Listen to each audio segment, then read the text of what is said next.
In royal halls built on secrets and sealed with blood, love was rarely tender, it was tactical.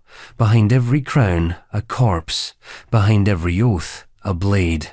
These are not fairy tales. These are 30 rulers who didn't just betray their spouses, they destroyed them. Some did it for power, others for paranoia. A few, just because they could. What you're about to hear isn't gossip, it's history, sharpened like a dagger under silk sheets. So light the torches, close the doors, and step into the palace. The wedding is over. Now comes the execution. Before we slip deeper into these royal nightmares, take a second to hit subscribe. You won't want to miss what else we've dug up from the darker corners of history. And while you're here, tell us in the comments, where in the world are you listening from? And what time is it? Midnight? Noon? Witching hour? We're always curious who's out there, keeping the crown company in the dark. Henry VIII of England. There's a particular chill that runs through English history, and it begins with a crown and ends with a blade. Somewhere between divine right and decapitation, you'll find Henry VIII bloated, gout-ridden, and historically inseparable from the image of a man willing to kill his wives when the marriage vows became inconvenient. For a man who broke with the Pope to marry someone new, the phrase, "till death do us part," wasn't a promise, it was a threat. Let's rewind to Anne Boleyn, the second wife, the first to be killed. A woman often remembered for her wit, her French education, and her famously alluring sixth finger, a tiny historical detail likely invented by detractors. But when it comes to Anne Boleyn, facts and gossip tend to play a dangerous game of chicken. She had style, ambition, and arguably too much political gravity for a woman in 16th century England. More dangerously, she had a womb that failed to produce the male heir Henry so desperately needed to sleep at night. So he turned to his advisors.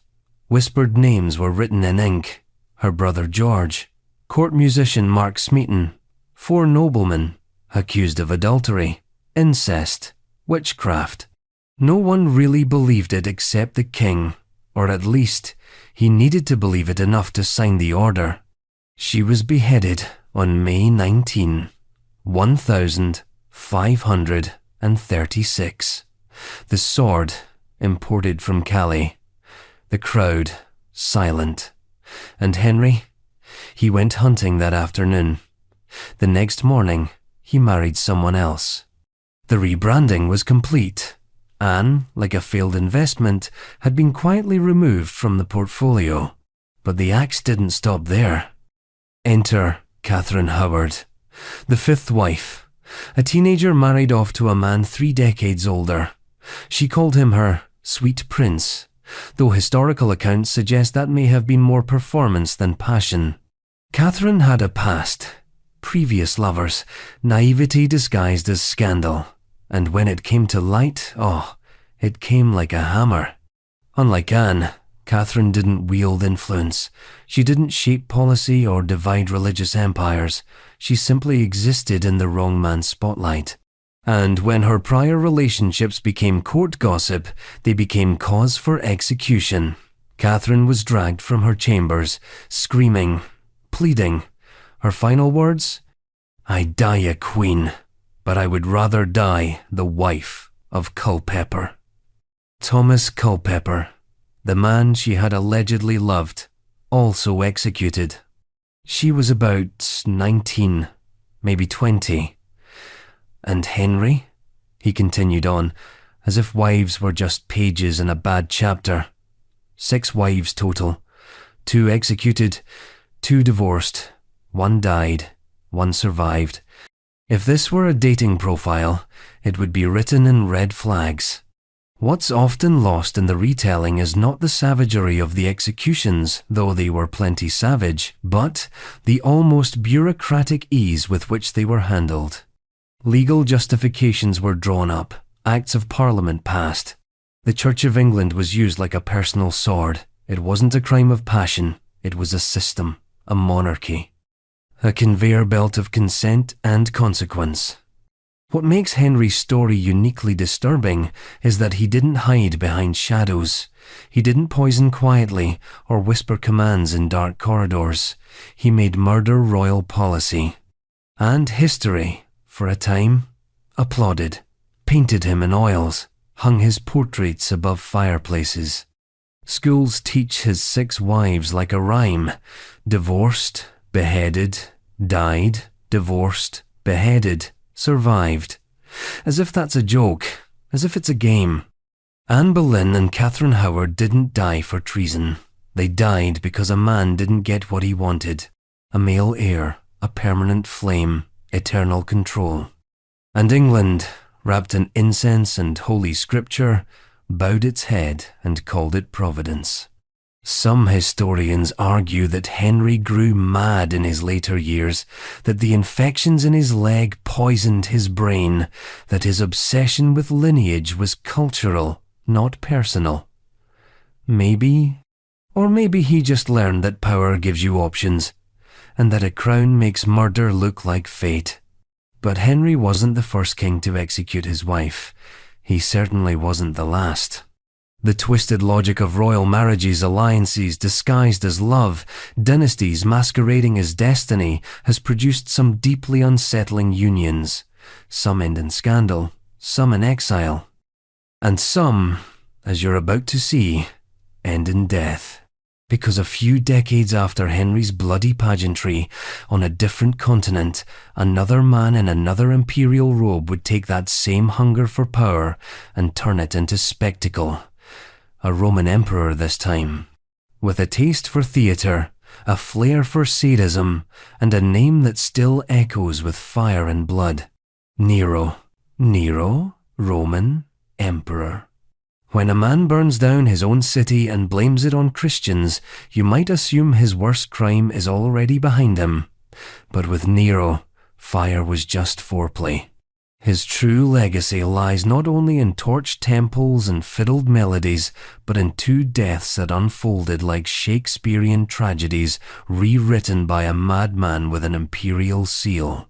Let's begin with Octavia, his first wife, the daughter of Emperor Claudius, sister to Britannicus, a woman bred for imperial visibility but sentenced to invisibility the moment she became Nero's bride. Their marriage was less a union and more a political puppet show, and from the start, Nero didn't hide his disdain. He had no love for her, no patience, no respect, just obligation. And he had a mistress, Poppaea Sabina, waiting in the wings, whispering ambitions in his ear like a Roman Lady Macbeth dipped in honey and arsenic. Octavia was stoic, dutiful, a pawn in a room full of rooks.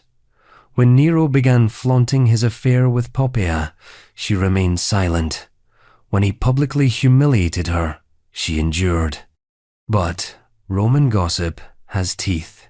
The people adored Octavia, perhaps because she was everything Nero wasn't: quiet, dignified, still human. And, in Rome, popularity could be dangerous currency. So Nero, always the artist, decided to rewrite the narrative. In 62 CE, he accused Octavia of adultery, a crime that, for an empress, was synonymous with treason. The man she was accused of sleeping with? A former tutor. He was tortured until he confessed.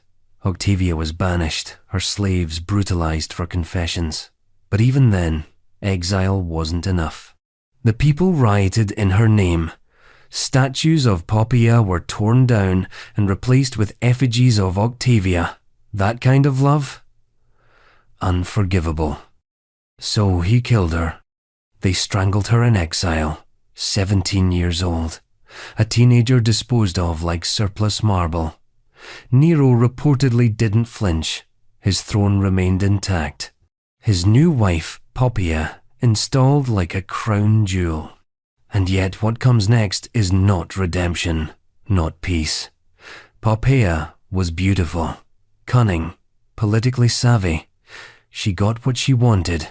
She became empress.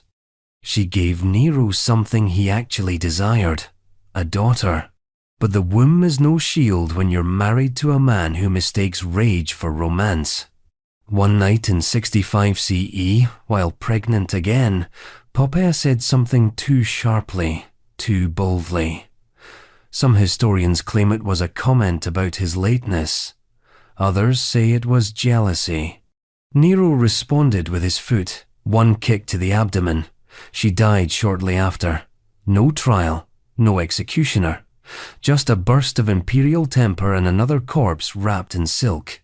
Now, if this story feels murky, if the details shift like shadows on marble, it's because history was written by men who either feared Nero or wrote decades later, unsure whether to portray him as a demon or a mad clown. Tacitus suggests the killing was deliberate. Suetonius leans toward cold-blooded rage. Cassius Dio implies regret. Nero himself? He held a funeral, gave her a divine title, wept publicly, then had a boy slave castrated, dressed in her clothes, and married the child in a ceremony that stretched the Roman definition of insanity.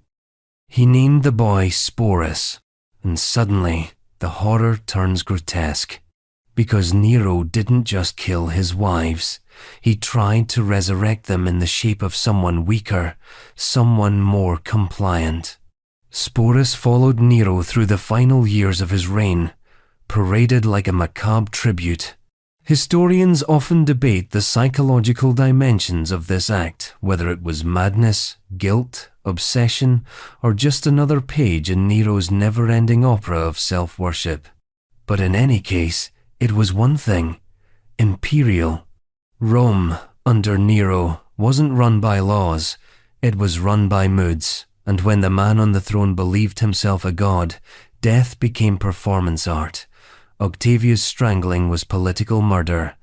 Poppaea's death was a tantrum with fatal consequences, neither left behind confessions, neither left behind heirs.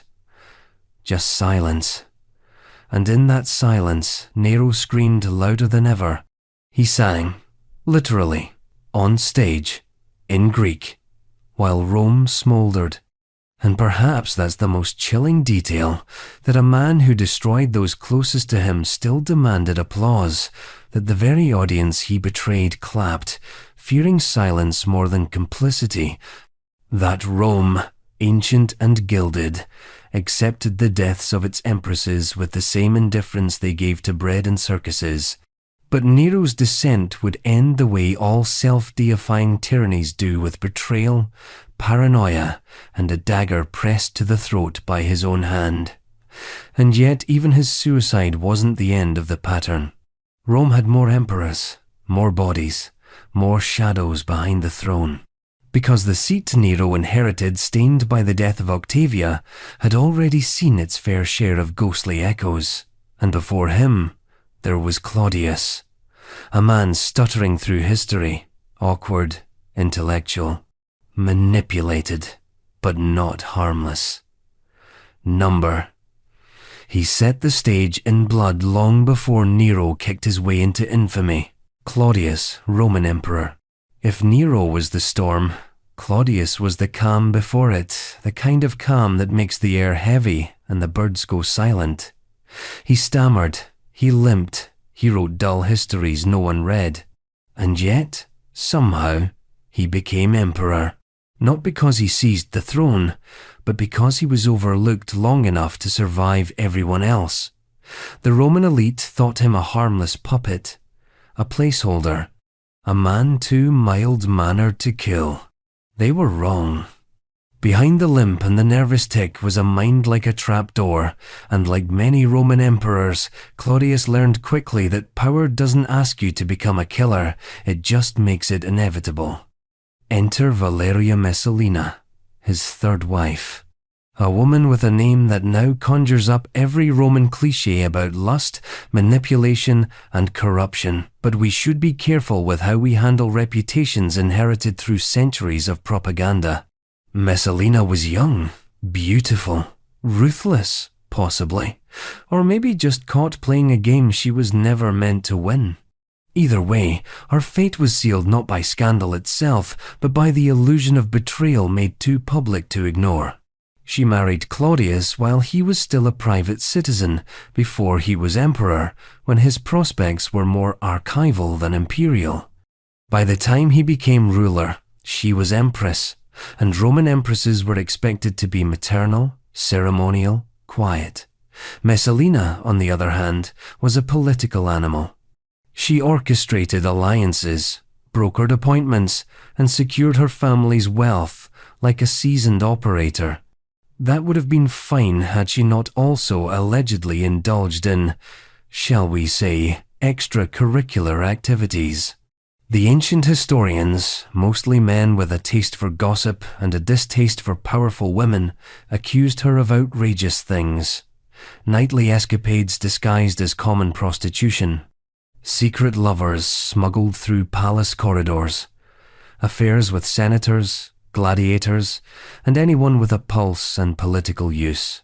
It's easy to assume exaggeration, but one doesn't need to accept every lurid detail to acknowledge this much. Messalina was playing with fire, and Rome loves nothing more than watching women burn. The final act, however, was no mere affair. It was, according to our sources, an outright wedding.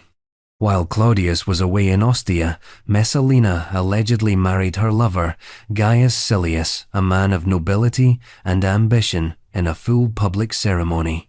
There were witnesses, vows, rings, allegedly even a banquet. The why remains foggy.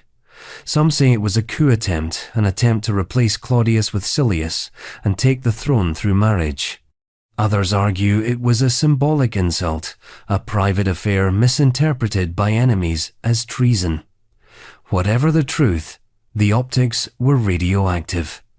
And in Rome, optics were everything. Claudius returned to the capital with a decision to make: play the fool or act the emperor. He chose the latter. A flurry of executions followed. Silius was killed. Friends of Messalina were interrogated, tortured, and disposed of. The empress herself fled to the gardens of Lucullus, a place more known for its serenity than its carnage. She was given the option to kill herself, the Roman aristocratic way out. But when the moment came, the blade slipped from her hand. So they did it for her. A soldier stabbed her through the belly. Claudius, when informed, reportedly finished his lunch in silence. No comment, no tears, just a quiet nod to the gods of politics and preservation. Now, let's pause and consider the emotional mechanics of that moment. A man murders his wife not in a fit of passion, but through delegated paperwork. Messalina wasn't dragged into a courtroom. She wasn't interrogated on public record. She was erased, efficiently, coldly, surgically. And Claudius, long thought to be a harmless intellectual, had discovered something profound. Silence kills more cleanly than speeches. What makes Messalina's story linger is not just the scandal or the execution, but the moral blankness that wrapped around it afterward. Claudius didn't speak her name again. Statues were torn down, portraits removed, her existence folded into the archives like a page glued shut. Rome moved on. So did Claudius, marrying his fourth wife, Agrippina the Younger, who would bring her own brand of ambition and infamy to the imperial bedchamber. In fact, she'd bring her son, Nero. Yes, the boy who would later strangle one wife and kick another to death entered the palace through the ashes of Messalina's downfall. There's a kind of perverse lineage here, a matrilineal chain of violence, seduction, and strategic silences. Messalina dies, Agrippina rises, Claudius pretends it's fate, and Rome, like always, just updates its gossip. You could say that Claudius killed to keep the throne stable, that he made the pragmatic choice, but stability built on the blood of your spouse is still blood-soaked. And in the echo chamber of Roman politics, today's loyal empress becomes tomorrow's footnote. The sword that protected the emperor always came closer than he liked to admit. But Claudius wouldn't be the last Roman ruler to clean house with an execution order and call it duty. His successors would take the blueprint, marry for politics, kill for legacy, and push it further. Messalina's death was an imperial whisper. Caracalla's wife? That was a scream. Caracalla, Roman emperor. The Roman Empire had a gift for dressing cruelty in the robes of ceremony. Every marriage was a contract, every contract a transaction, and every transaction a potential blood pact. And so it's fitting that Caracalla, one of Rome's most infamous emperors, entered his matrimonial chapter not through love or alliance, but through bitterness stitched into the hem of his imperial toga. His wife was Fulvia Plautilla, and from the very first moment of their union, it was clear this wasn't a love story. It was a hostage situation. Caracalla, born Lucius Septimius Bassianus, was the eldest son of Emperor Septimius Severus, a stern, militaristic ruler who believed in dynasties the way farmers believe in irrigation, not optional. So when Severus looked across the political landscape and spotted the powerful prefect Gaius Fulvius Plautianus, his own right-hand man, he saw more than just loyalty. He saw legacy. An empire tied together by blood and marriage. Plautianus was the kind of man whose loyalty extended precisely as far as his daughter's dowry. And so in 202 CE, Fulvia Plautilla, his daughter, polished, aristocratic, and theoretically obedient, was married off to Caracalla. The union was celebrated with public pomp, gold-drenched banquets, and statues of the couple that implied, falsely, a Roman Romeo and Juliet. But behind the eyes of the groom was a contempt so sharp it might have doubled as a dagger. Caracalla hated her. There's no flowery way to say it. He despised her existence, despised her father, despised being told what to do by the man who effectively ran the empire while his own father looked the other way. And so Plautilla became the target of a uniquely Roman form of marital sadism, total psychological exile. Contemporary sources, again, biased, often contradictory, depict Caracalla as refusing to live with her, spitting in her direction during public events, and even threatening to kill her on their wedding day. To modern ears, it sounds absurd, but in the imperial court, that absurdity was not weakness, it was theatre. And Caracalla performed cruelty with the ease of a man who knew no one could stop him. Not yet. Then came the pivot. In 205 CE, 3 years after the wedding, the Emperor Caracalla's own father finally took notice of the political Frankenstein he'd created. Plautianus, the powerful father-in-law, was becoming too bold, too independent. Allegations swirled. Conspiracy. Overreach. Possibly even whispers of a coup. And just like that, the man who had secured his daughter's future was executed by imperial decree, not tried, not questioned, just erased. Caracalla was thrilled. With Plautianus dead, there was no more reason to tolerate Plautilla. She was banished immediately, first to Sicily, then to the dusty margins of North Africa, where exile wasn't just geographical, but existential. Her statues were destroyed, her name scratched out of dedications, her memory marked for deletion. And then, in 211 CE, the final order came. Sources disagree on whether it was swift or slow, personal or delegated, but the outcome remains. Fulvia Plautilla, once Empress of Rome, was executed in obscurity, likely strangled, possibly starved, perhaps even tortured first. Caracalla had succeeded not only in outliving her, but in obliterating her from the Roman imagination. A wife turned ghost. Now, it's tempting to view Plautilla as just another casualty in a long imperial line of sacrificial women. But her death, uniquely cold, bureaucratically personal, exposes something especially rancid in Caracalla's character. He didn't kill her in a fit of rage, as Nero did with Poppaea. He didn't use her as a scapegoat for treason, like Claudius did with Messalina. He waited, he hated, and he erased. By the time Caracalla became sole emperor, following the suspiciously timed death of his own brother Geta stabbed, reportedly in their mother's arms, he had developed a reputation for what modern analysts would call hyper-violent authoritarianism. He didn't just rule Rome, he suffocated it. Cities that rebelled were decimated. Senators were executed for glancing the wrong way. He bathed himself in the legacy of Alexander the Great, though what he truly mirrored was not brilliance, but delusion sharpened into bloodshed. And at the core of that legacy was a woman who never wanted to be a queen, who never got to be a wife in any meaningful way, and who became the unfortunate recipient of Rome's oldest ritual, death by male ego. Because Fulvia Plautilla wasn't executed for what she did.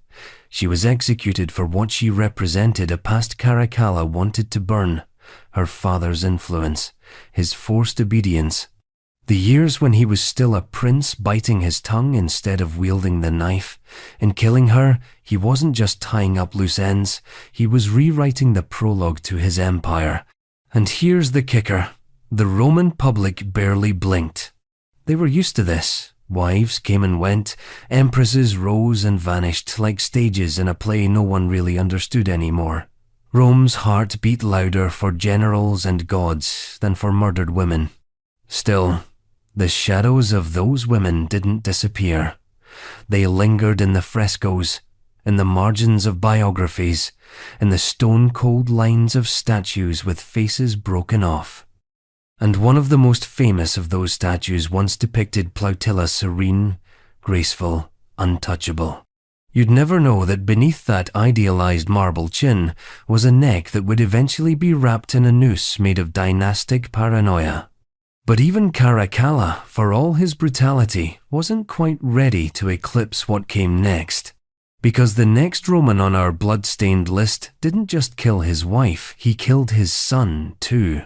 A move that left historians blinking in disbelief and moralists wondering what kind of empire could call that justice. Constantine the Great. Constantine the Great. History likes its heroes tidy. It wants to sculpt them from marble and wrap them in divine light. And in the Western imagination, few emperors gleam more gloriously than Constantine, the great military genius, unifier of the Roman Empire, legalizer of Christianity, founder of Constantinople, and that rarest of historical beasts, a ruler who died in his bed. He was canonized, venerated, crowned with the rare halo of both saint and Caesar. But let's take a chisel to the pedestal, because in 326 CE, right in the thick of his so-called golden years, Constantine executed his son and then murdered his wife. Not enemies, not traitors, not palace threats with distant claims to the throne. His son, his wife, within months of each other. No trial, no explanation, just silence, sealed orders, and a double family purge that left historians and moral philosophers scrambling for a reason. Let's start with the son, Crispus, firstborn. A young man of talent and charm, with victories to his name and imperial favor blooming at his feet. He was everything you'd want in an heir, military proven, popular, and, until things went sideways, deeply loyal. Constantine had made him Caesar of the West, sent him to fight against barbarian incursions, even minted coins in his name, and then poof. He was arrested, tried in secret, executed. Some say he was poisoned, others say he was strangled. All we know for certain is that his name was damned to damnatio memoriae, erased from public inscriptions, his statues pulled down, his name scraped off monuments. You do that to your enemies, not your children. So naturally, Rome whispered. Theories bloomed like weeds in a ruined garden. The most enduring is this, that Constantine's wife, Empress Fausta Crispus's stepmother, accused the boy of trying to seduce her, or worse, an attempted rape, or an affair, or a scandal so unsettling that Constantine, either in rage or shame, ordered his son's death without asking too many questions. It's plausible, and deeply Roman. Livy and Suetonius would nod in approval, but then came the twist. Months later, Constantine had Fausta executed. Not publicly, not ceremonially. She was locked in an overheated bath, possibly boiled to death. Yes, a Roman emperor's wife, stewing in her own silence, murdered by the same man who had once made her empress of the known world. If this were myth, it would be called poetic justice. If this were a stage play, the curtains would fall here in shock. But real history isn't clean. The motivations for Fausta's death have been lost to time, or rather, buried by time. Official records are silent.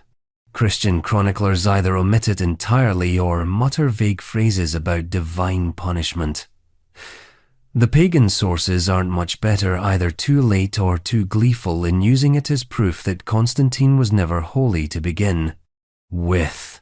Here's what we can safely infer. Fausta's execution wasn't random. You don't kill the empress without reason, especially not after you've just killed your heir. The two deaths are linked perhaps by lies, perhaps by truth, but certainly by paranoia.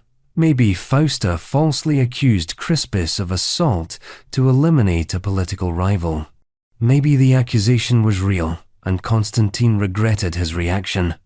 Maybe Constantine discovered her plotting something darker, something dynastic, something fatally ambitious. We don't know. That's the point. We aren't supposed to know. Because Constantine, the man who made the cross a symbol of empire, also made sure to keep the skeletons in his palace sealed under official myth. In public, he was the Christian emperor, the reformer, the baptized visionary who saw a holy sign in the sky before battle.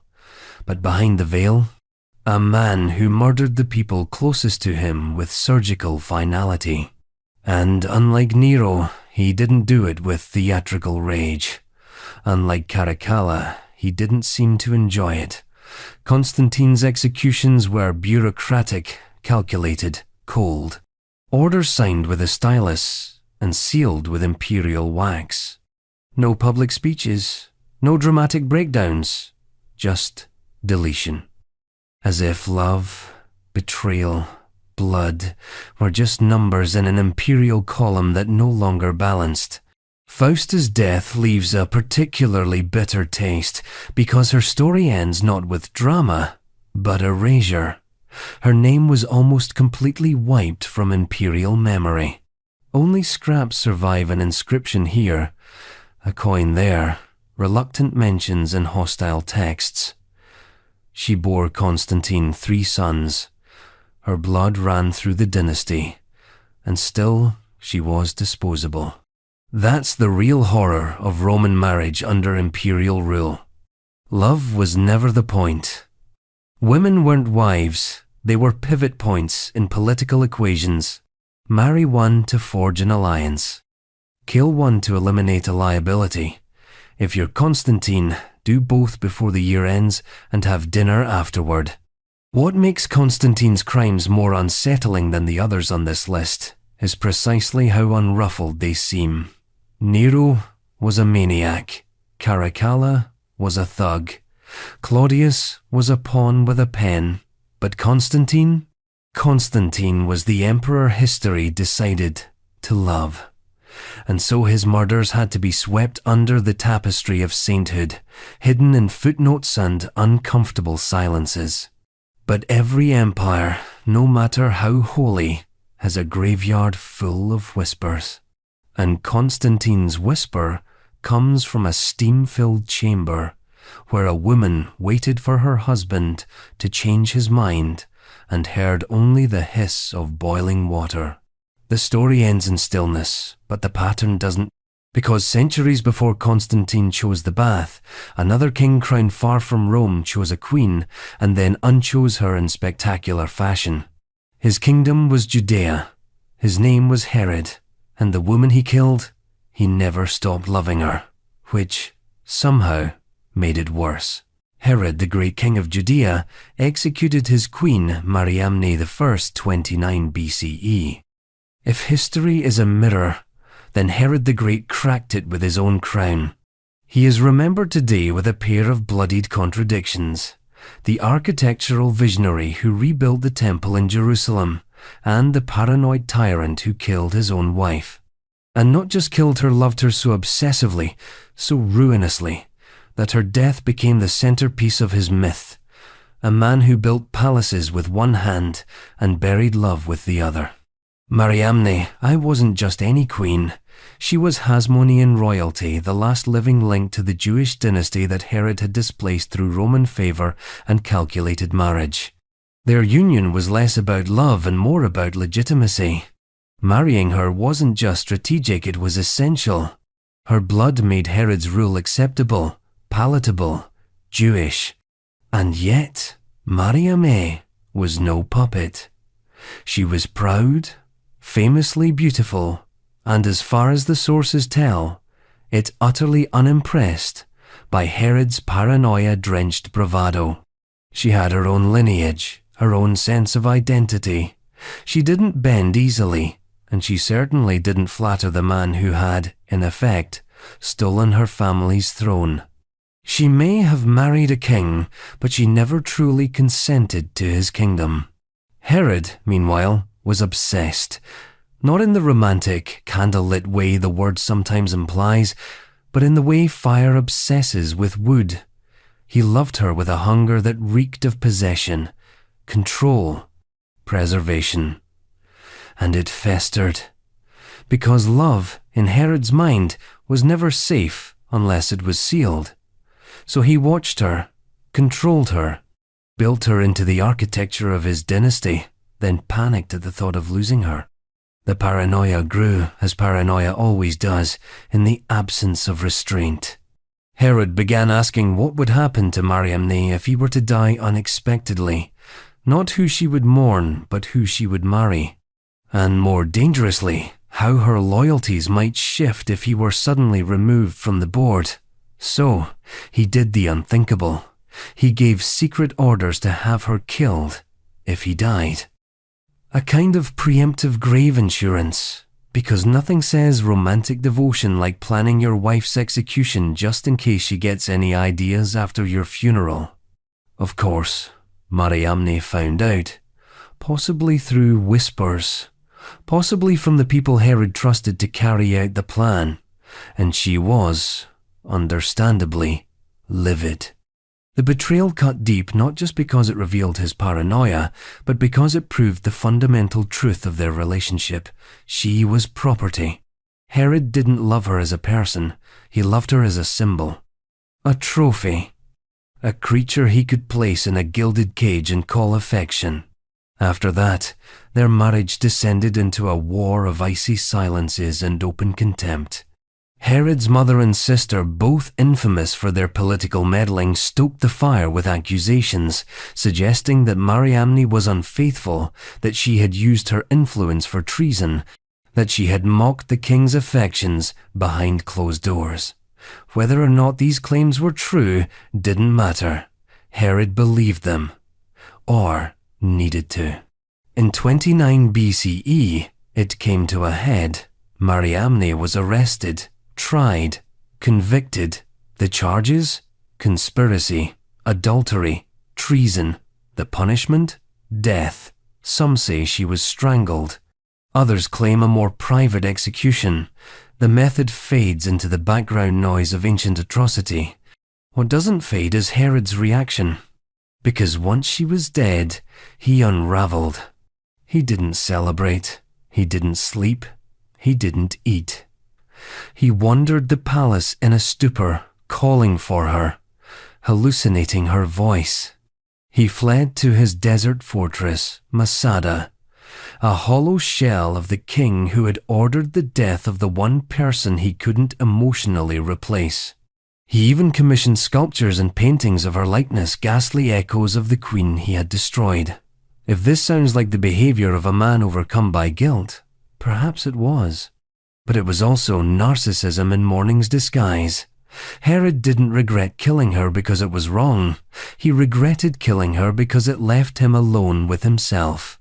This is the paradox of Herod, a man powerful enough to kill the woman he adored, and fragile enough to break under the weight of his own decision.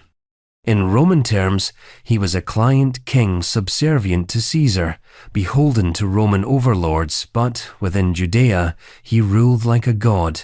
He built cities, fortresses, harbours. He reshaped the landscape to bear his name, but all that stone and mortar couldn't contain the black hole inside him. Mariamne's death was more than a royal execution. It was a moral autopsy. She died because Herod needed her more than he trusted her. Because his love was conditional, transactional, devouring. And because in a world where power and affection collide, the people closest to the throne are always the ones most likely to be sacrificed upon it. In a cruel twist of fate, Mariamne became immortal not through memory or justice, but through legend. Medieval poets, Jewish historians, and Roman chroniclers alike couldn't stop retelling the story of the king who killed his queen and spent the rest of his life trying to remember what he was supposed to feel about it. But Herod's story doesn't exist in a vacuum. It's not just the tale of one man's descent into obsessive tyranny, it's part of a recurring pattern stitched across centuries and empires. Because if love was fatal in Judea, it was no safer in medieval Castile, especially when the king went by the charming nickname, the Cruel, Pedro I, the Cruel of Castile. They called him El Cruel, but not to his face. To his face, they called him El Justiciero, the Avenger, the Righteous. The man who took Castilian justice into his own bleeding hands and decided who got to live and who got to disappear. Pedro I of Castile, king from the age of 15, ruled in a way that makes the term bloodline feel uncomfortably literal. Blanche of Bourbon barely made it through the front gates of her own marriage before she was discarded. Married in 1353 to the King of Castile, she arrived in Valladolid, radiant and politically valuable, a French princess, niece to the King of France, and one more piece in the never-ending chess match of European diplomacy.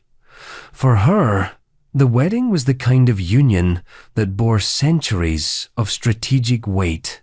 For Pedro, it was just a speed bump on the way to wherever his mistress was waiting. And she was waiting. Her name was Maria de Padilla. Pedro had been entangled with her long before Blanche entered the picture, and he had no intention of letting something as minor as a marriage treaty with the French royal house disrupt his personal arrangements. So on the very same day that Blanche and Pedro were married, a lavish ceremony with all the ceremony and none of the sincerity, he left, not for war, not for diplomacy, but for Maria. Blanche was left alone, literally abandoned on her wedding night. By the next morning, Pedro had already declared he'd been tricked into the marriage, that Blanche had concealed defects, that she was sterile, or deformed, or somehow unsuitable for royal service. This was not a divorce. This was a rejection with a death sentence attached to the fine print. She was imprisoned almost immediately. First under house arrest in the castle of Arevalo, then moved to Medina, Sidonia, then to Sigüenza, then to Toledo, each transfer more humiliating, more isolating than the last. And through it all, she wrote letters to her family, to the Pope, to the King of France, Her pleas were clear. She had been falsely accused, unjustly imprisoned, and her life was in danger. No one came. The French crown, bogged down in the 100 Years' War and its own succession crises, sent a few diplomatic complaints but stopped short of demanding Blanche's release. The Pope had other priorities. Anne Castile, locked in a brutal civil conflict between Pedro and his illegitimate half-brothers, had no room for mercy. And so, in 1361, while the court was distracted with plague and rebellion, the problem of Blanche was solved. Quietly, she was murdered, likely by poison, possibly strangled. The order almost certainly came from Pedro himself, though. Like all royal executions, the fingerprints were kept off the knife. One chronicler wrote that Pedro sent 2 men to carry out the deed, Íñigo Ortiz de Estúñiga and Juan Pérez de Reboledo. If the story is true, they arrived with the cold clarity of routine, informed her of her sentence, and finished it without ceremony. No trial, no witnesses, no burial of note. What makes Blanche's death particularly cruel, even by medieval standards, isn't just that she was killed after years of confinement. It's that she had already disappeared long before her body did. Pedro had scrubbed her from public life, declared her marriage invalid, claimed she was never truly queen. This was not just the physical murder of a woman, it was the administrative assassination of a legacy. Maria de Padilla, the mistress for whom Pedro threw Blanche away, was quietly installed as queen in everything but name. Her children were legitimized, her influence solidified. After her death, Pedro even declared they'd been secretly married all along, retroactively erasing Blanche's brief and miserable reign. Pedro's apologists, yes, they existed, claimed Blanche had been part of a French conspiracy, that her bloodline was dangerous, that she represented a foreign threat to Castilian independence. But no credible rebellion ever emerged in her name, no faction rose to avenge her. She was, by every account, a ghost in her own kingdom. And yet, her murder haunted Pedro. He ruled for another 8 years, increasingly brutal, increasingly paranoid. His reputation divided sharply. To some, he was the only man capable of enforcing law in a country collapsing under noble infighting. To others, he was a tyrant who ruled with the instincts of a butcher. In 1369, one of his half-brothers, Henry of Trastamara, finally overthrew him with French backing. Pedro was stabbed to death in a tent, tricked into a false negotiation, and knifed through the face. A fitting end for a man whose politics were personal and whose love life was lethal. The irony? After Pedro's death, his enemies made Blanche into a saint, a victim of royal tyranny, a symbol of lost innocence. Her memory, erased in life, was resurrected as a political tool. Monasteries prayed for her soul. Her name was inscribed into the tragic lore of French-Castilian relations. The queen who never ruled. The bride who never Wednesday. The woman whose love story was written in iron bars and footnotes. Blanche's murder wasn't unique in medieval politics, but the intimacy of it, the slow collapse from royal bride to forgotten prisoner to silent corpse, makes it especially chilling, because it wasn't rage that killed her. It was rejection institutionalized, a cold bureaucracy of abandonment. And if you think that was grim, wait until you meet the queen who may have turned the tables, one who didn't endure the conspiracy, but might have authored it. Her name was Joanna. Her throne was Naples. Her husband, found dead in a courtyard, under suspiciously silent stars. Joanna I of Naples. There's something uniquely unnerving about power wrapped in silk. Joanna I of Naples was only 17 when she became queen in her own right, a rare thing in 14th century Europe and an even rarer thing in the Kingdom of Naples, where every nobleman with a sword considered a crown their birthright. Her coronation was both revolutionary and dangerous. Because it wasn't just Joanna's reign they objected to, it was the idea that a woman could wield power without borrowing it from a man. So the church stepped in with a compromise, let her rule but marry her off, secure her crown by anchoring it to male authority. And who better for the job than her cousin, Andrew of Hungary, son of Charles I of Hungary, brother to Louis the Great, and a royal in his own right. It would unite two powerful Angevin branches, fortify papal politics, smooth over succession nerves. It was perfect. On paper. In practice, a disaster, soaked in paranoia and blood. Andrew was, by most accounts, not exactly built for the Neapolitan court. He was raised in the strict, militarized, frost-bitten atmosphere of the Hungarian monarchy, and he arrived in Naples like a boar in a ballroom, loud, impatient, culturally out of step. He resented that Joanna ruled alone, resented that her advisors ignored him, resented being treated like a consort when he believed he should be king in name and in power. And Naples, decadent and politically tangled, resented him right back. His demands grew. He wanted coronation, authority, co-sovereignty. But Joanna resisted. She knew what that meant. The moment he became king in title, her rule would become decoration. She would be elbowed aside, possibly discarded, perhaps even removed. And so she delayed, dodged, refused. Andrew turned to the Pope, appealing for full royal status. The Pope agreed, and that, most believe, is what sealed his fate. In September 1345, Joanna and Andrew travelled to Aversa, a palace just outside Naples. On the night of the 18th, Joanna reportedly retired early. Andrew remained awake, maybe restless, maybe gloating, maybe completely unaware of what was about to happen. At some point during the night, a group of armed men entered his chamber, overpowered his guards, and seized the would-be king. According to the most lurid accounts, they hung him from a balcony with a cord still alive, thrashing. When the rope broke, they stabbed him to death on the palace floor.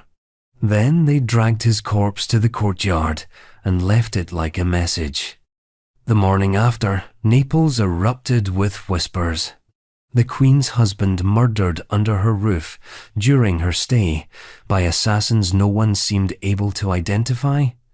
The scene was too neat, too clinical, and worst of all, no one seemed in any particular rush to investigate. Joanna's court issued vague statements about unknown conspirators and courtly factions. No names, no charges, just grief and a hasty burial. But Hungary did not forget. King Louis of Hungary, Andrew's older brother, launched an invasion of Naples within a year. He accused Joanna outright of murder, of conspiracy, of violating divine and political order. He brought an army, captured Naples, forced Joanna to flee to Provence. The city turned on her. Chronicles turned sharper. Every contemporary source, Hungarian, papal, Neapolitan, began to suggest that Joanna had more than a passing knowledge of the murder, that she had been involved, that maybe she had given the order herself. She denied it, of course, repeatedly, claimed it was political enemies who used the marriage as leverage, that the real conspirators were trying to control succession, to sideline both her and Andrew, that she was innocent, caught in the gears of palace intrigue and foreign rage. But it never quite washed away the blood. Joanna eventually returned to Naples, reclaimed her throne, ruled for 3 more decades, married 3 more times, navigated war, plague, papal schism, and insurrection. Her reign was marked by diplomatic dexterity and bursts of autocratic force, and yet the shadow of Aversa never left her. No matter what she built, the image of Andrew hanging from the balcony hung with her. What makes her story compelling, unsettling, even is the ambiguity. Unlike Pedro of Castile or Herod or Henry VIII, there is no official execution here, no signed death warrant, no confession. just a body in a courtyard and a queen who benefited from its absence. It's not a question of whether Andrew's death was politically convenient. It was. The real question is whether Joanna orchestrated it or merely allowed it to happen. Whether she whispered the order or simply turned her back. Whether her guilt lies in action or in inaction, in the blade or in the silence. History will never answer that. And that's what keeps her lodged in the throat of medieval Europe's moral imagination. Because Joanna wasn't a hysterical tyrant or a bloodthirsty puppet, she was intelligent, poised, articulate. She defended herself eloquently before a papal court, articulating her right to rule, her innocence, her survival. And still the whispers, a young husband, dead, a queen, untouched, a court, complicit, a continent, unsure. And if Joanna's alleged crime seemed bold for its time, a woman potentially orchestrating a regicide, what follows in our next story is even stranger. Another queen, royal in blood and title, caught in a storm of suspicion, betrayal, and assassination.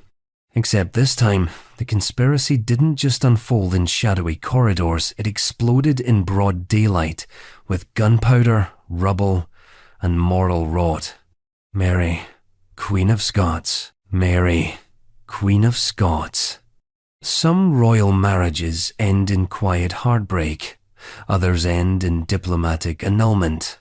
And then there's the marriage of Mary, Queen of Scots, and Henry Stuart, Lord Darnley. A union that exploded with such operatic violence that it left the walls of Edinburgh blackened and a kingdom trembling under the weight of whispered guilt. Mary was no stranger to danger.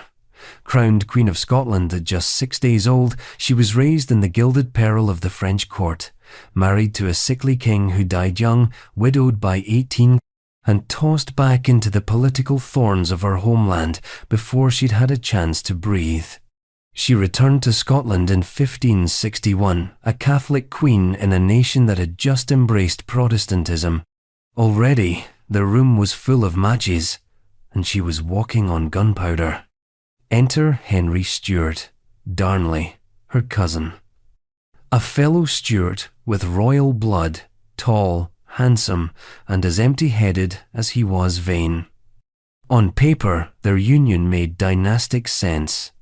Together, they could produce an heir with an unshakable claim to both Scottish and English thrones.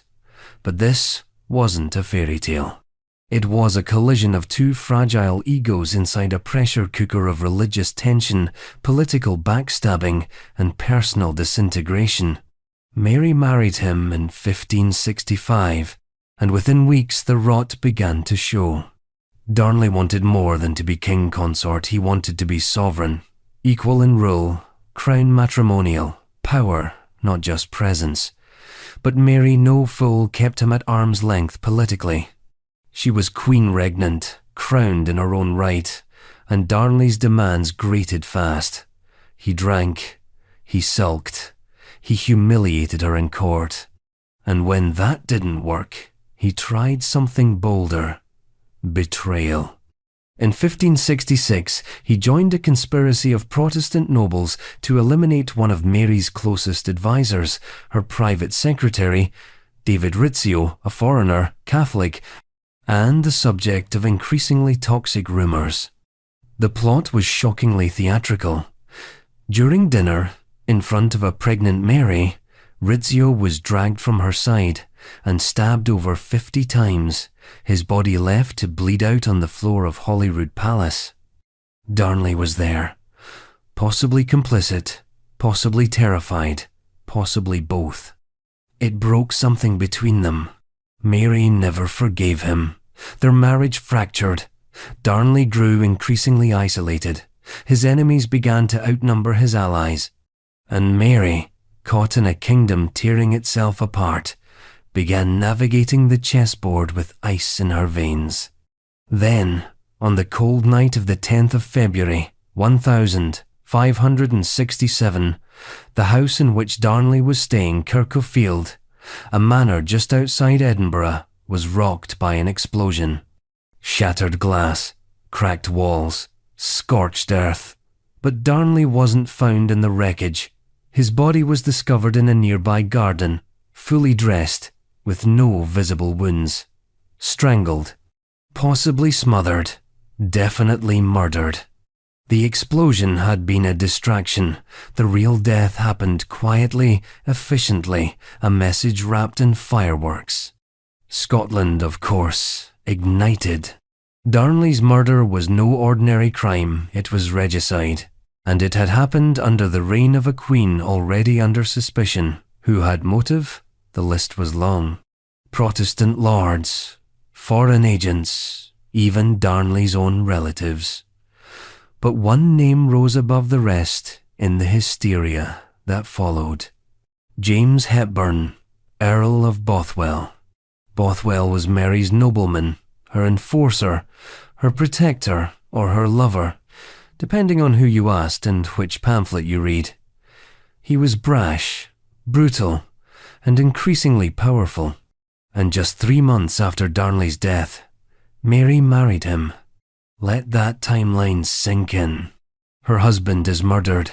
His killer is never officially found. She marries the chief suspect, a man who may have orchestrated the killing. Whether she was seduced, abducted, or complicit remains the century's sharpest debate.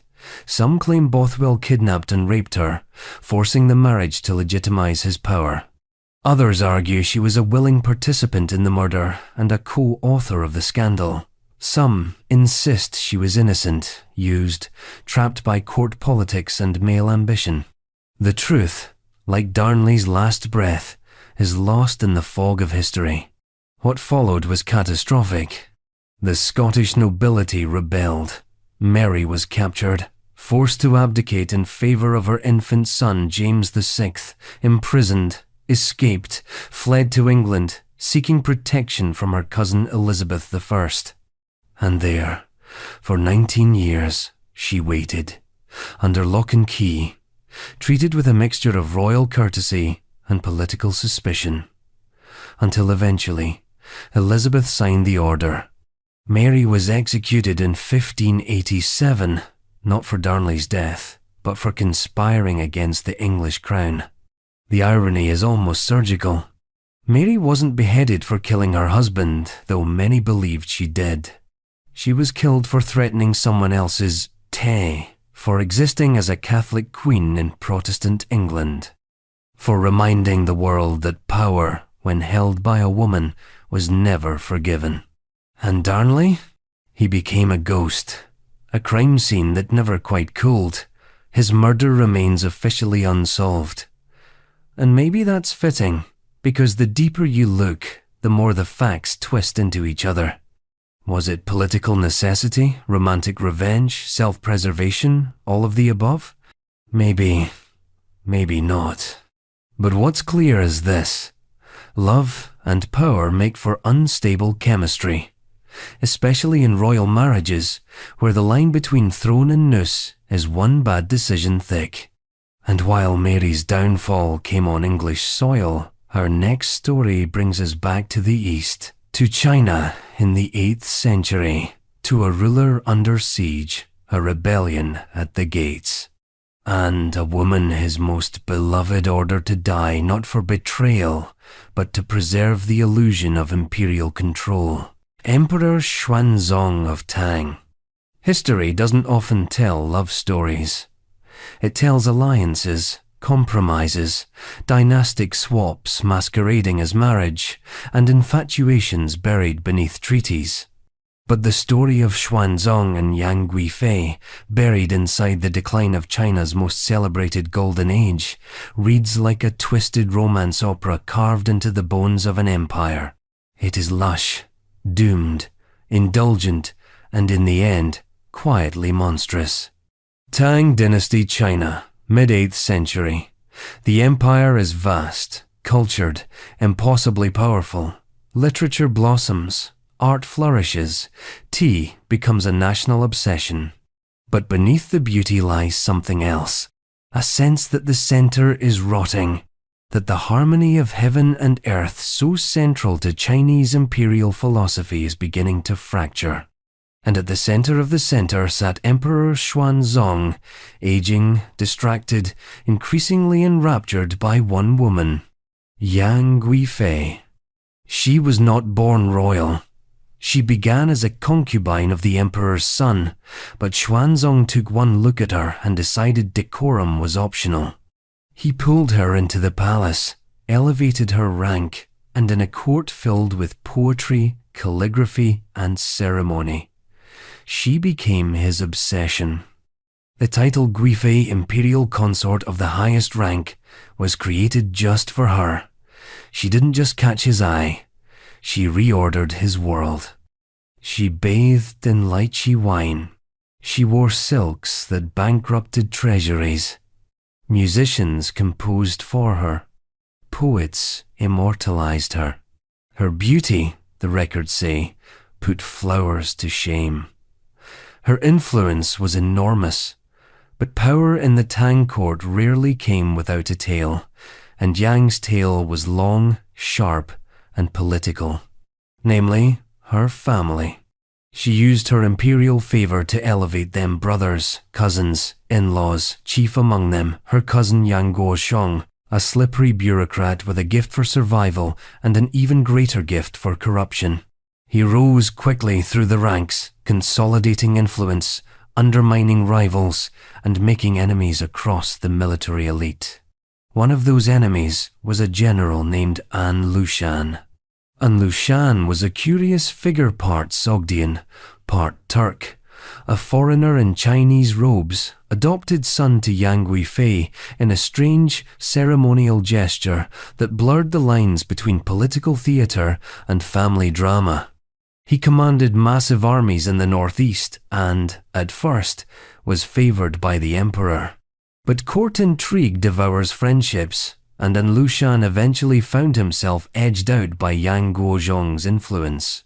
Insulted, mistrusted, pushed too far. So he did what any power-hungry military leader with an inflated sense of destiny would do. He rebelled. The An Lushan rebellion exploded in 755 CE, tearing across northern China like a wildfire through silk. Cities fell, armies broke. The Tang dynasty, one of the most artistically and economically advanced civilizations in the world, was suddenly staring into the abyss. The capital Chang'an was no longer safe. The emperor, his court, and his beloved Yang Guifei were forced to flee west, a humiliating retreat led by panicked eunuchs and half-starved guards. And then they reached Maui. By now, the imperial guard, once loyal to the throne, had turned sullen, exhausted, and vengeful. They blamed the collapse of the empire not on poor planning or military failure, but on decadence. On Yang Guifei, on her cousin Yang Guozhong. The soldiers' whispers turned to shouts. They demanded blood. Guozhong was killed on the spot. A summary execution. And then the crowd turned to the emperor's favorite consort. They wanted her dead. Here stood Xuanzong, son of heaven, lord of 10,000 years, being told by his own guards that unless he surrendered Yang Guifei, they would no longer protect him. The throne, the dynasty, the very idea of imperial permanence, now hinged on a choice between love and survival. He chose survival. Xuanzong gave the order. It wasn't a formal execution. There were no officials, no tribunals. She was taken by a eunuch and strangled, just like that. Stripped of her titles, her silks, her perfumes, and the elaborate life that had once made her seem divine. One moment, she was the most powerful woman in the empire. The next, she was a body on the side of the road. And Xuanzong? He wept. Of course, he wept. He continued his retreat, eventually abdicated, lived out his remaining years as a ghost in his own palace, surrounded by echoes. He would later order her remains buried in a silver box with full honors. He even commissioned poetry in her memory, most famously, the Song of Everlasting Sorrow, a masterpiece that romanticizes the very act of her death. History softened her edges, made her a tragic muse, a victim of beauty, a symbol of doomed love. But let's be clear, she didn't die because of romance. She died because politics demanded a scapegoat. Because an emperor, even one in love, remains married first and foremost to power. The Anlushan rebellion would drag on for years. Millions died. The Tang dynasty, though it technically survived, was never quite the same. It had been gutted from within, its golden age sacrificed on the altar of decadence and delay. And in the middle of that collapse, Yang Guifei dead, elegant, voiceless, became the emblem of everything wrong and everything beautiful about an empire on the brink. Her death was not a crime of passion. It was a moral equation, one that emperors are taught to solve early. If one life saves the throne, it is not only acceptable, it is necessary. But not every royal execution has a battlefield as its backdrop. Some play out quietly, over dinner, in temples, in torch-lit palaces. Some are carried out not in rage or desperation, but in cold, calculated ambition, days or hours after the wedding itself. Like when a young Egyptian king married his stepmother and killed her. Just after. Ptolemy XI, Alexander II, King of Egypt. It's often said that Egyptian royal politics resembled a cobra eating its own tail, elegant, venomous, and disturbingly cyclical. Nowhere is this truer than in the late Ptolemaic period, where family trees doubled as crime scenes and marriage was indistinguishable from maneuvering for the kill. The Ptolemies didn't marry for love. They married for blood, and then spilled it. Ptolemy XI, Alexander II, was a young man walking into a house already on fire. Born into a decaying dynasty more obsessed with incest and inheritance than governance, he was the son of Ptolemy X and the stepson of Berenice III, a woman who had ruled Egypt briefly in her own right, stabilizing the throne in the wake of chaos. When the Senate in Rome, because yes, by this time Egypt was already part marionette to Roman interest, decided Egypt needed a new ruler, they sent young Ptolemy XI to claim the crown. But there was a catch. He had to marry Berenice. Let's pause there. He was roughly 16. She was in her 32nd. She was also his stepmother and cousin, and the widow of his uncle, and possibly even his biological aunt, depending on which historian you believe. In the Ptolemaic world, that counted as a perfect match. The royal family had long turned endogamy into policy-keeping power, concentrated, bloodlines pure, and succession disputes, ironically, even bloodier. And so the wedding went forward. It was an uncomfortable spectacle, even by Hellenistic standards. The young, Roman-backed pretender and the seasoned, politically savvy queen regnant. A royal ceremony made out of legal obligation and dynastic arithmetic. There was no honeymoon phase. There was hardly time to decorate the palace. Within weeks, some say within days, Berenice III was dead. Murdered. By her husband.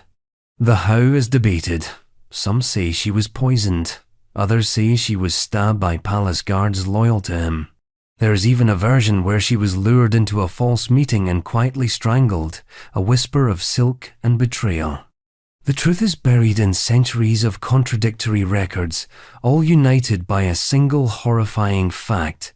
She was gone, and Ptolemy XI was still standing. But not for long. You see, Berenice III wasn't just politically useful, she was beloved by the Alexandrian populace, by the priesthood, by the nobility who had grown weary of imported Roman puppets and child kings with knives hidden behind diplomatic smiles. She had, however briefly, represented something close to Egyptian autonomy. Her murder wasn't just shocking, it was infuriating. And for once, the people did something about it. Within 3 weeks of the wedding, Ptolemy XI was dragged from the palace by an angry mob and torn to pieces.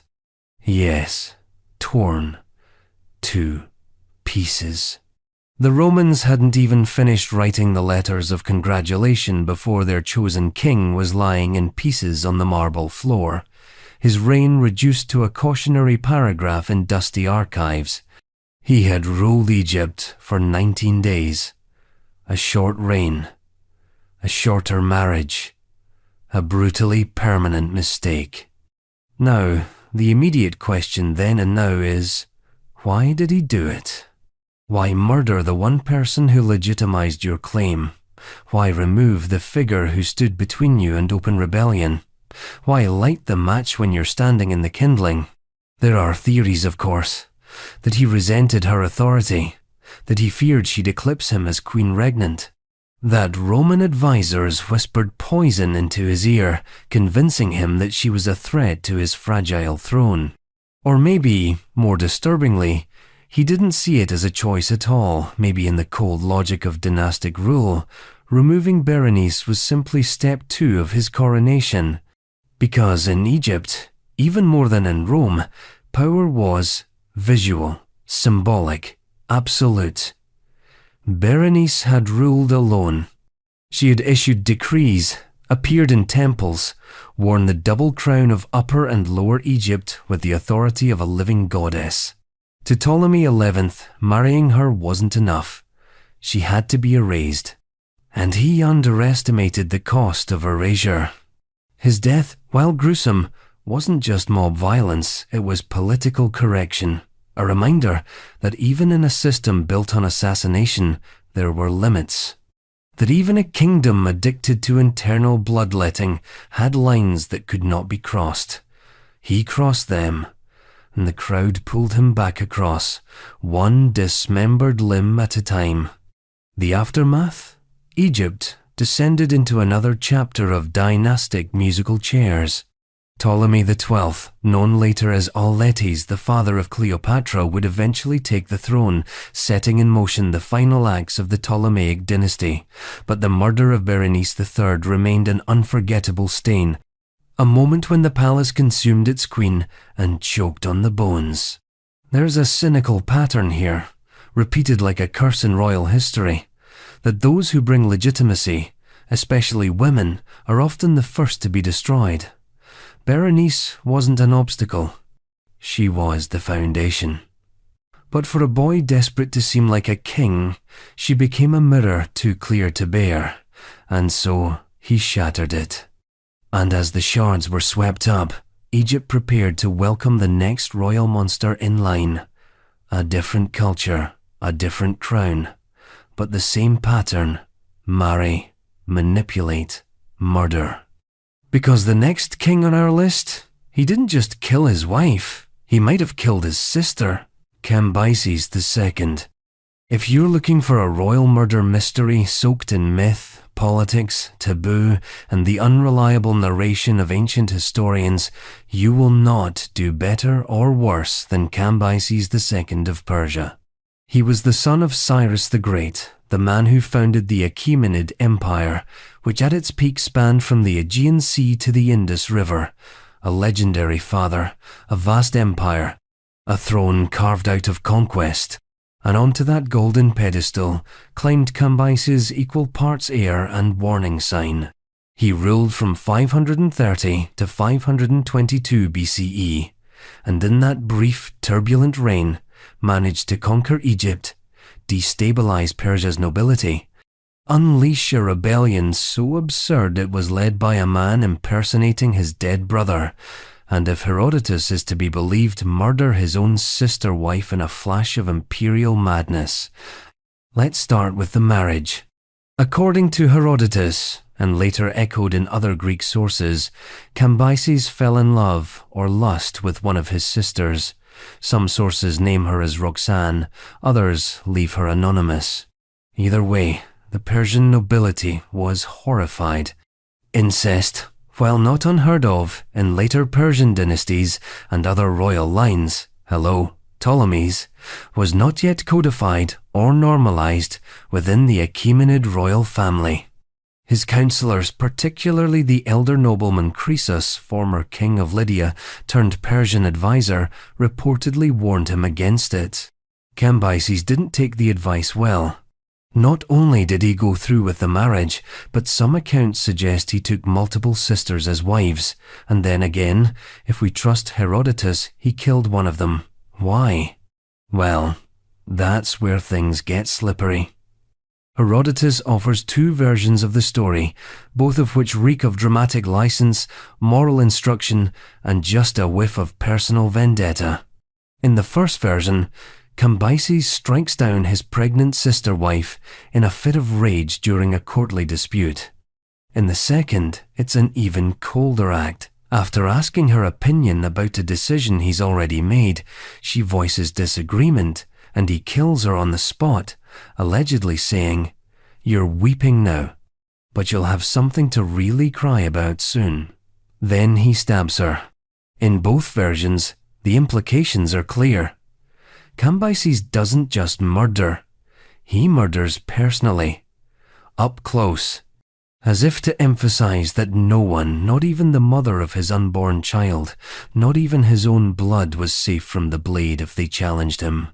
But the problem with stories like this is that they tell us as much about the storytellers as they do about the subjects.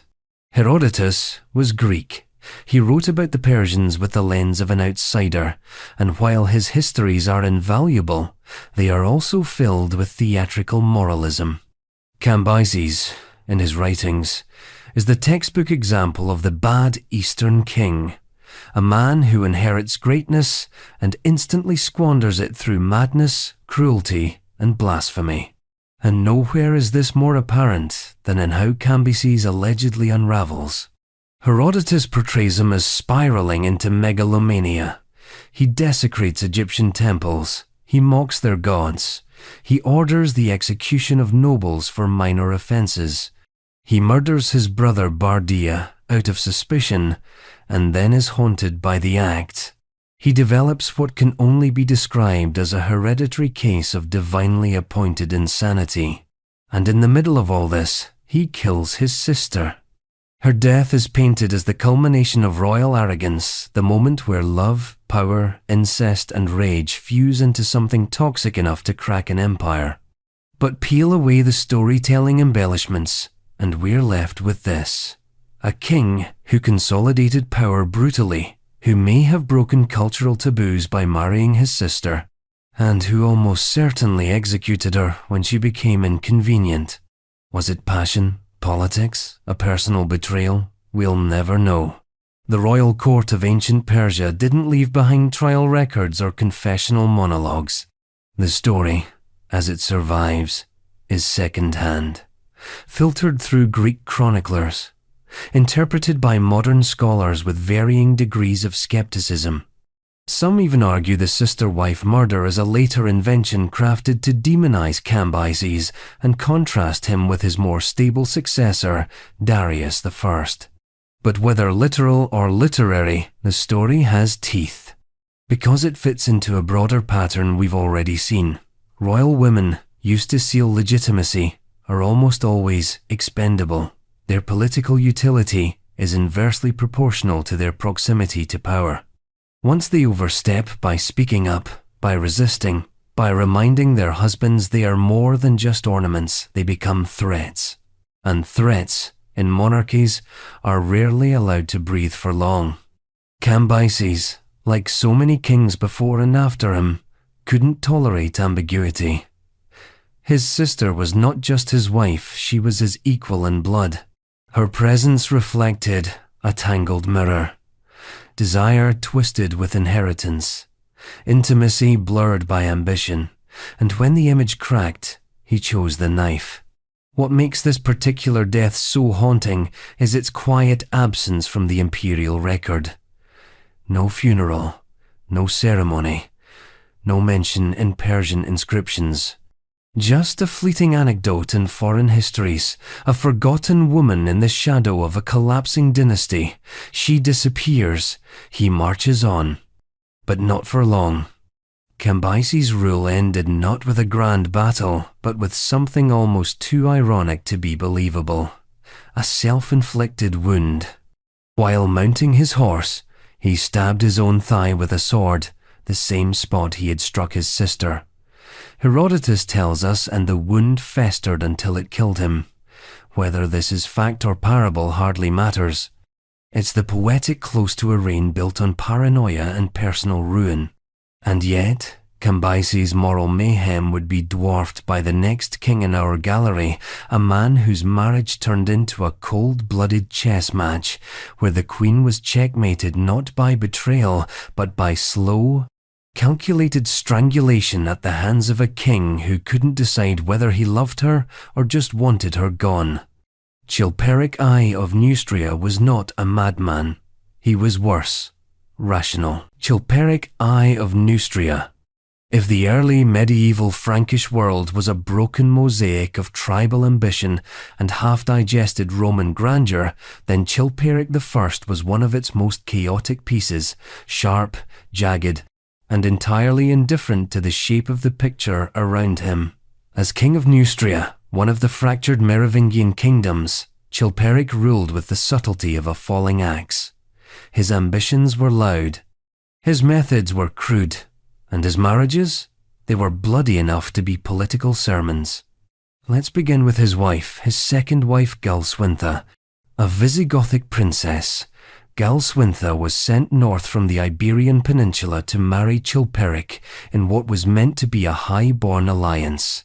Her father, King Athanagild of the Visigoths, had made it clear that his daughter was to be treated with respect, protected from courtly scandal, and kept far from the reach of any previous entanglements. In other words, don't humiliate her with your mistress. Which, of course, is exactly what Chilperic did. Because Fredegund was still there, still whispering in his ear, still warming his bed, still pulling strings in the velvet shadows of the Neustria court. And she wasn't just any mistress, she was legendary. A former servant turned power broker. Fredegund wielded charm like a dagger and ambition like a gospel. She had no title, no pedigree, and no patience for royal women who thought bloodlines made them invincible. Galswintha, meanwhile, arrived in Neustria and found herself instantly trapped in a marriage more akin to a hostage situation than a royal partnership. Chilperic ignored her, publicly, kept Fredegund close, flaunted the insult, and Galswintha, humiliated and isolated, made the mistake of asking for her dowry back so she could leave. That was the moment the noose tightened. The request was both reasonable and revolutionary. It wasn't just money, it was autonomy. If Chilperic returned the dowry, he'd be admitting the failure of the alliance, the brokenness of the union, and the sovereignty of a woman who dared to say enough. For a Merovingian king, that was heresy in silk gloves. So Galswintha was murdered, strangled in her bed.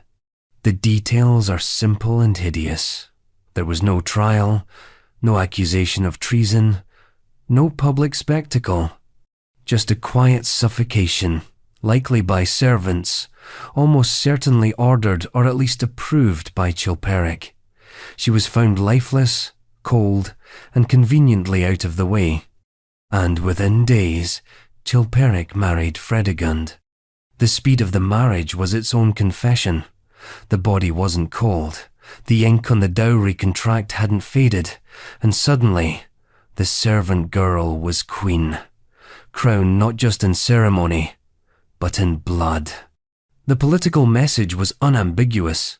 Women could be bought, discarded, replaced. And Fredegund was no longer just a mistress, she was the architect.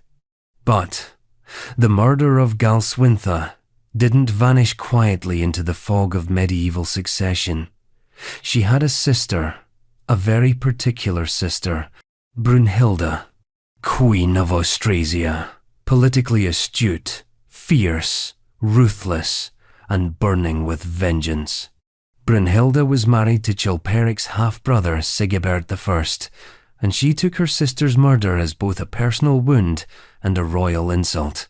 What followed was a decades-long blood feud between two sisters-in-law turned warlords, Brunhilde and Fredegund, who effectively used their respective kingdoms as battlegrounds for their hatred.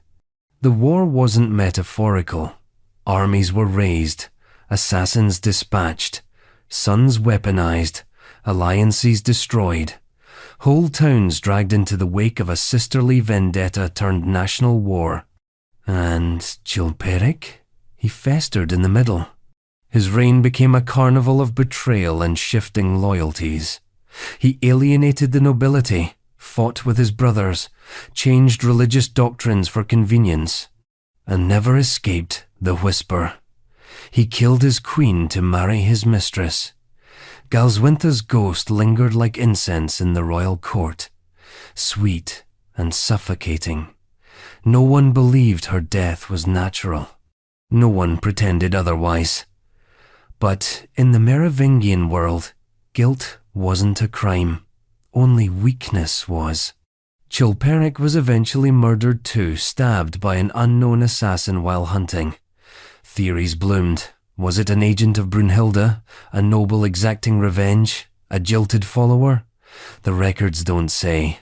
And Fredegund, predictably, survived him, took control, ruled as regent for their son, continued her feud with Brunhilde like it was a religious duty.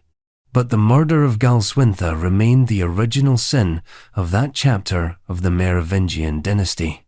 It wasn't just that she was killed. It was that she was killed elegantly, quietly, out of the way. It wasn't a crime of passion or a battlefield execution. It was a transaction, a marriage returned to sender with strangulation instead of a signature. And what makes it more chilling is that everyone got exactly what they wanted. Chilperic got his mistress. Fredegund got her crown. The political wheels kept turning. No war was declared over Galswintha. No noble rebellion was raised in her name. She became, like so many royal women before her, a body that marked a transition, a placeholder in a larger narrative about male ambition and female expendability. But in this case, the story didn't fade. It metastasized. Because this wasn't the end of Fredegund's violence, nor the end of royal women being strangled into silence. In fact, our next entry is about a woman who wore the crown herself and then, just as quickly, handed it to a coup, possibly with a knife pressed against her husband's throat. The revolution was Russian, the empress was Catherine, and her husband was Peter III briefly. Catherine II, the Great of Russia. In the grand theatre of imperial politics, few stages were bloodier than 18th century Russia, and no performance more elegant or merciless than that of Catherine II, later crowned the Great, though what made her great depends entirely on whether you were reading her memoirs or her enemies' letters. Born a minor German princess, she arrived in Russia as a teenage bride with a head full of Enlightenment philosophy and the distinct impression that she was smarter than everyone around her. History proved her right. But first, there was Peter. Peter III of Russia, born Karl Peter Ulrich of Holstein-Gottorp, was not what one would call imperial material. He was awkward, emotionally volatile, militarily inept, and so obsessed with Prussia and Frederick the Great that many Russians considered him a foreign invader in Romanov drag. He openly idolized the country Russia had just spent 7 years fighting in one of the bloodiest wars in European history. That did not play well in St. Petersburg. Nor did his marriage. Catherine and Peter were a diplomatic arrangement, two foreign imports plugged into the chaotic bloodstream of Russian succession. Their union was less a love story and more a long, slow car crash in a snowstorm. He was immature, petulant, and as Catherine would later write, more interested in toy soldiers than governing or even basic human intimacy. Their court was a psychological chessboard, and Catherine, despite being isolated, under surveillance, and surrounded by enemies, began to make her moves. She read, she learned Russian, she wrote letters to Voltaire, she memorized statecraft while Peter played with dolls dressed in military uniforms. She cultivated allies in the Guards regiments, flattered influential nobles, and seduced key players with both her charm and her strategic mind. If she couldn't rule through Peter, she would rule around him. And then, she ruled without him. In 1762, Peter ascended the throne following the death of Empress Elizabeth, his aunt and Catherine's reluctant sponsor. His reign began with a series of jaw-dropping blunders, withdrawing from the war with Prussia, alienating the Orthodox Church, insulting the Russian nobility, and openly planning to divorce Catherine and send her to a convent. He made no secret of his disdain for her or for Russia. He even considered moving the capital back to his beloved Holstein. But Catherine was done waiting. With the support of the powerful Orlov brothers, especially Grigory Orlov, her lover, and a coalition of disaffected nobles and elite guardsmen, she launched a coup d'etat so swift and surgical it seemed rehearsed. On the 9th of July, 1762, Catherine appeared in military uniform before the Izmailovsky regiment, declared herself sole ruler of Russia, and was proclaimed empress by acclamation. Peter, still unaware of the scale of the plot, surrendered almost immediately. He wrote a formal abdication. He asked to retire to his estates. He made no effort to fight. He assumed he would be allowed to live. He was wrong. 8 days later, Peter III was dead. The official cause: an attack of hemorrhoidal colic. The unofficial cause: murder. Almost certainly carried out by Alexei Orlov Grigory's brother and one of the coup's main enforcers. The most common version of events has Peter strangled in a scuffle at the Ropsha estate, where he was being held under protective custody. Some versions suggest a pillow was used. Others, that he was throttled by a scarf in the middle of a drunken quarrel. The details shift. The outcome doesn't. And Catherine, she did what powerful people always do when inconvenient corpses show up. She distanced, deflected, and delegated the narrative. She expressed grief.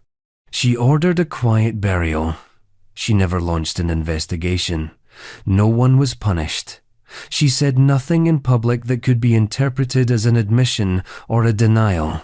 Privately, she moved on with clinical efficiency. Her coup was secure. Her son, Paul, was still too young to threaten her rule. And Peter, in death as in life, had been successfully removed from the chessboard.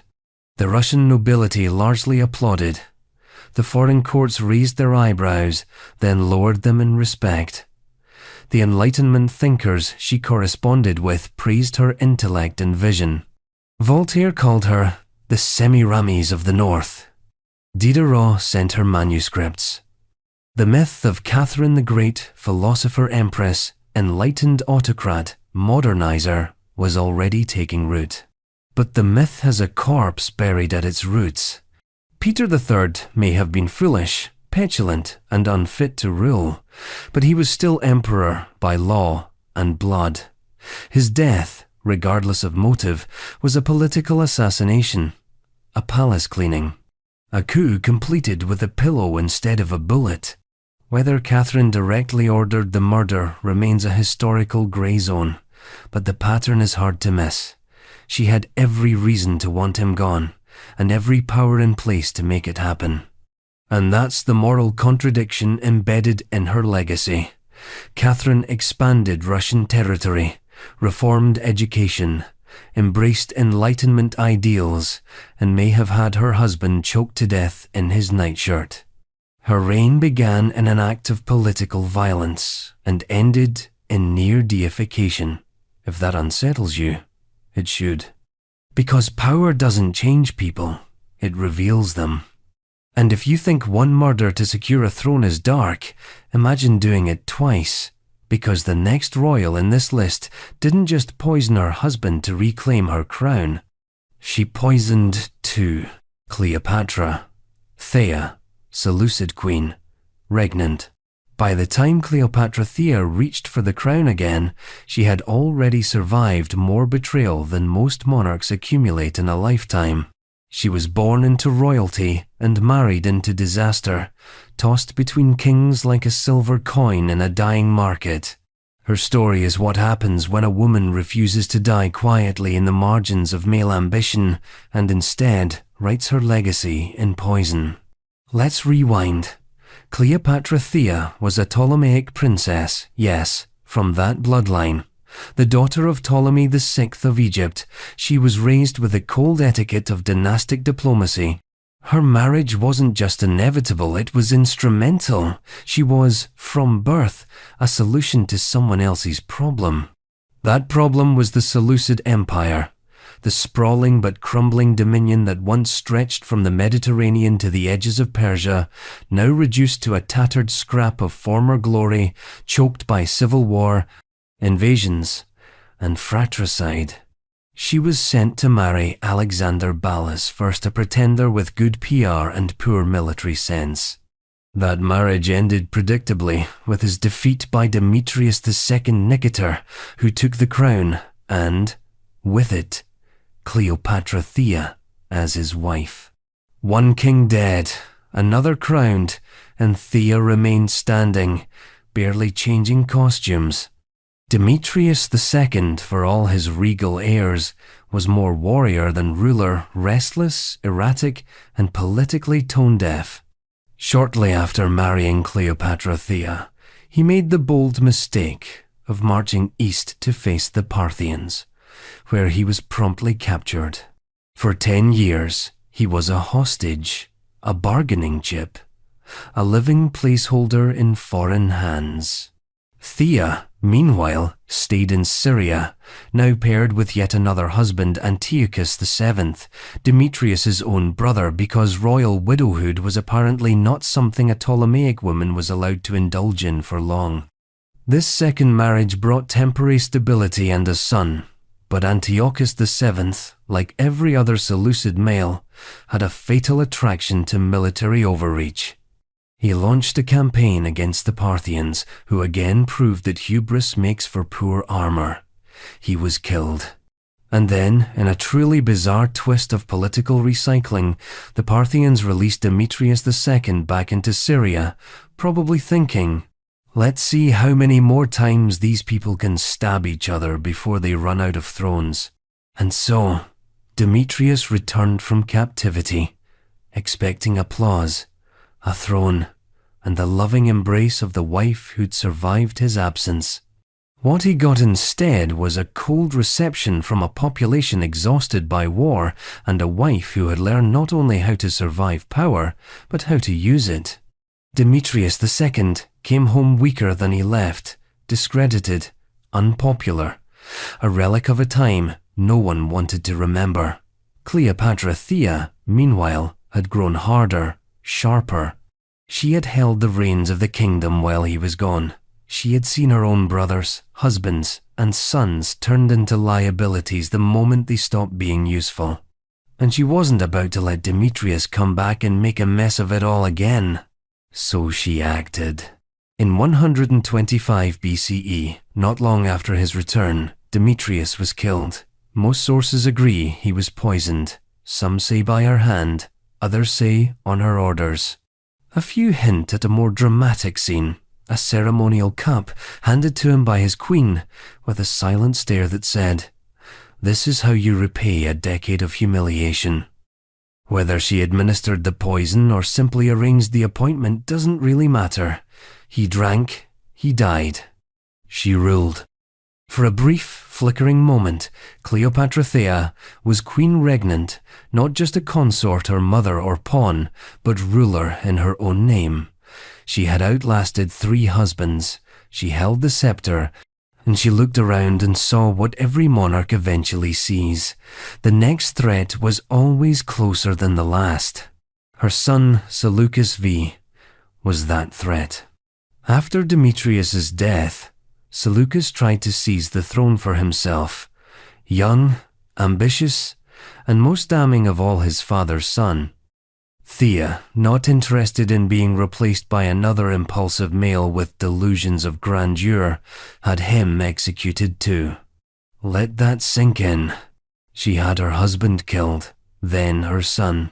Not in a frenzy, not in revenge, but in the cold arithmetic of survival.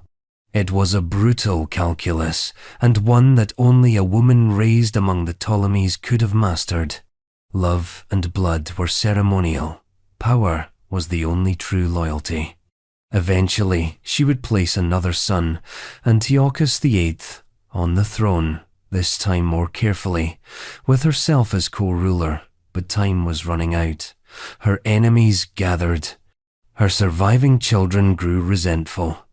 In a final twist of poetic justice or irony, Antiochus VIII allegedly forced her to drink poison herself, turning her signature method into her last supper.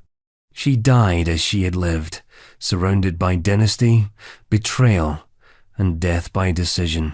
Cleopatra Thea remains one of the most fascinating footnotes of ancient monarchy because her power was both real and tragic. She didn't wield it with flamboyance or spectacle. She wielded it like a dagger under the table. Quiet, sharp, necessary. What makes her story especially disturbing isn't that she killed her husband, it's how normal it seemed.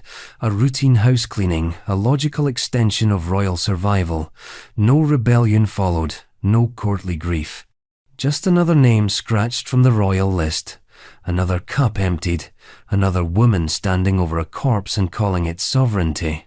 But if Cleopatra Thea's poison was subtle, the next monarch on our path left behind a death that echoed across the empire. It involved a queen, a sudden, suspicious death, and an entire palace wondering whether the king had just murdered the only person who could have saved him from himself. Ptolemy IV, Philopator, was not subtle. Ptolemy IV, Philopator, King of Egypt. There is a particular cruelty reserved for kings who grow bored with ruling. Ptolemy IV, Philopator, the fourth monarch to carry the increasingly ironic epithet, beloved of his father, ruled Egypt not with wisdom or clarity, but with wine, incest, and a reputation for neglect so profound that the empire began to rot under his sandals.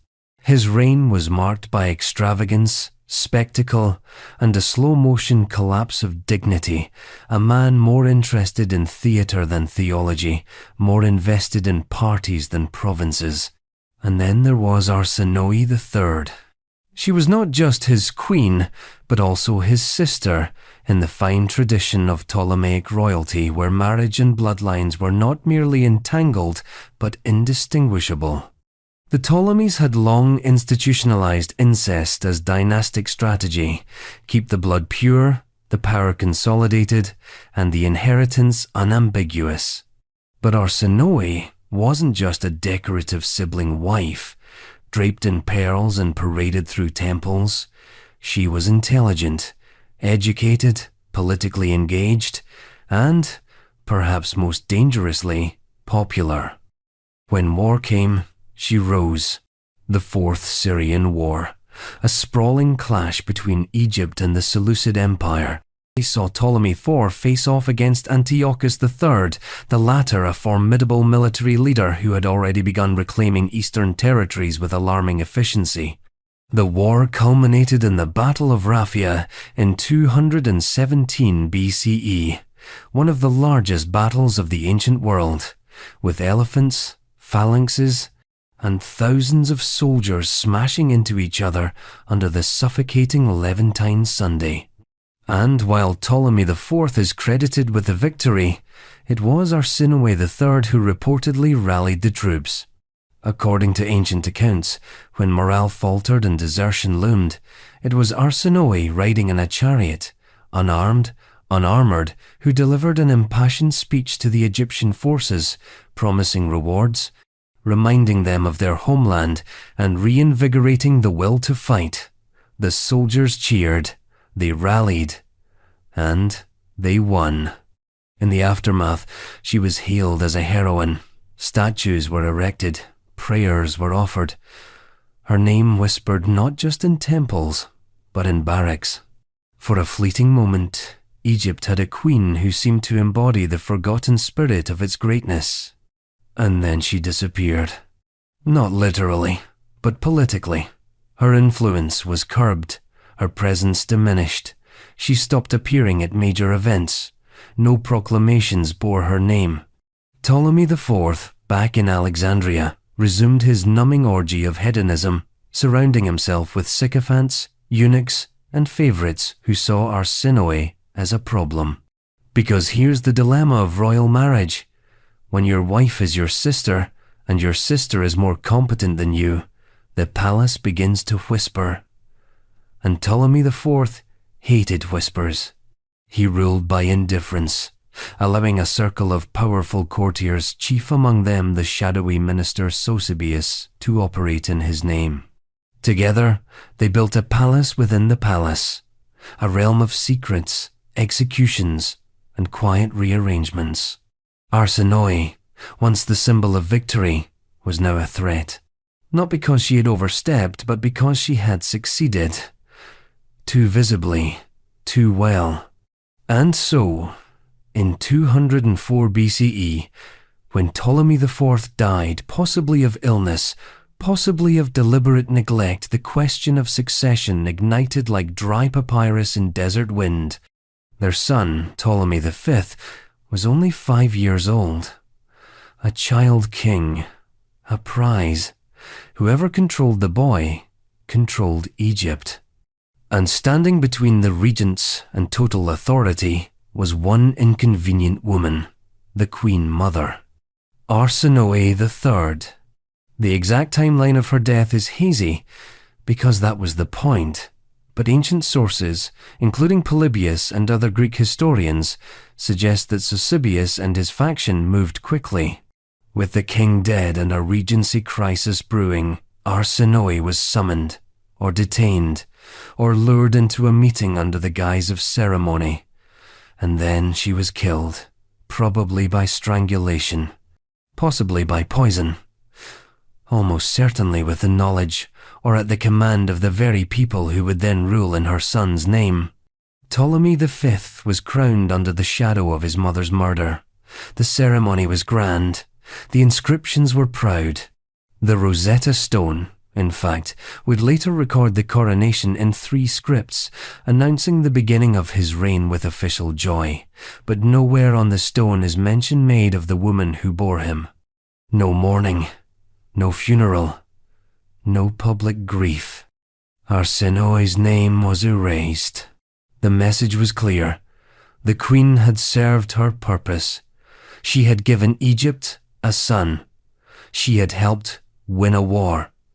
And now she could be removed, like a completed ritual, like a finished painting hung too long in the Sunday. Her murder is not remembered as an act of savagery, but as a necessary footnote in the machinery of dynastic succession.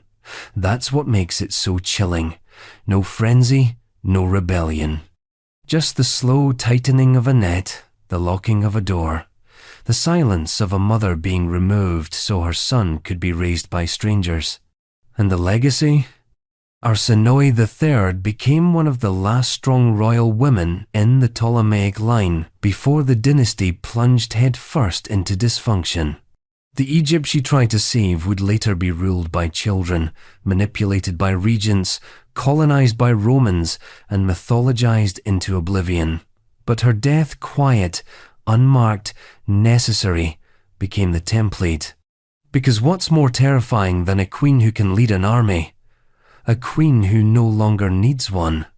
And from the opulent courts of Alexandria, we now return east, to Korea, to another queen who said the wrong thing, loved the wrong man, or simply stood in the wrong place.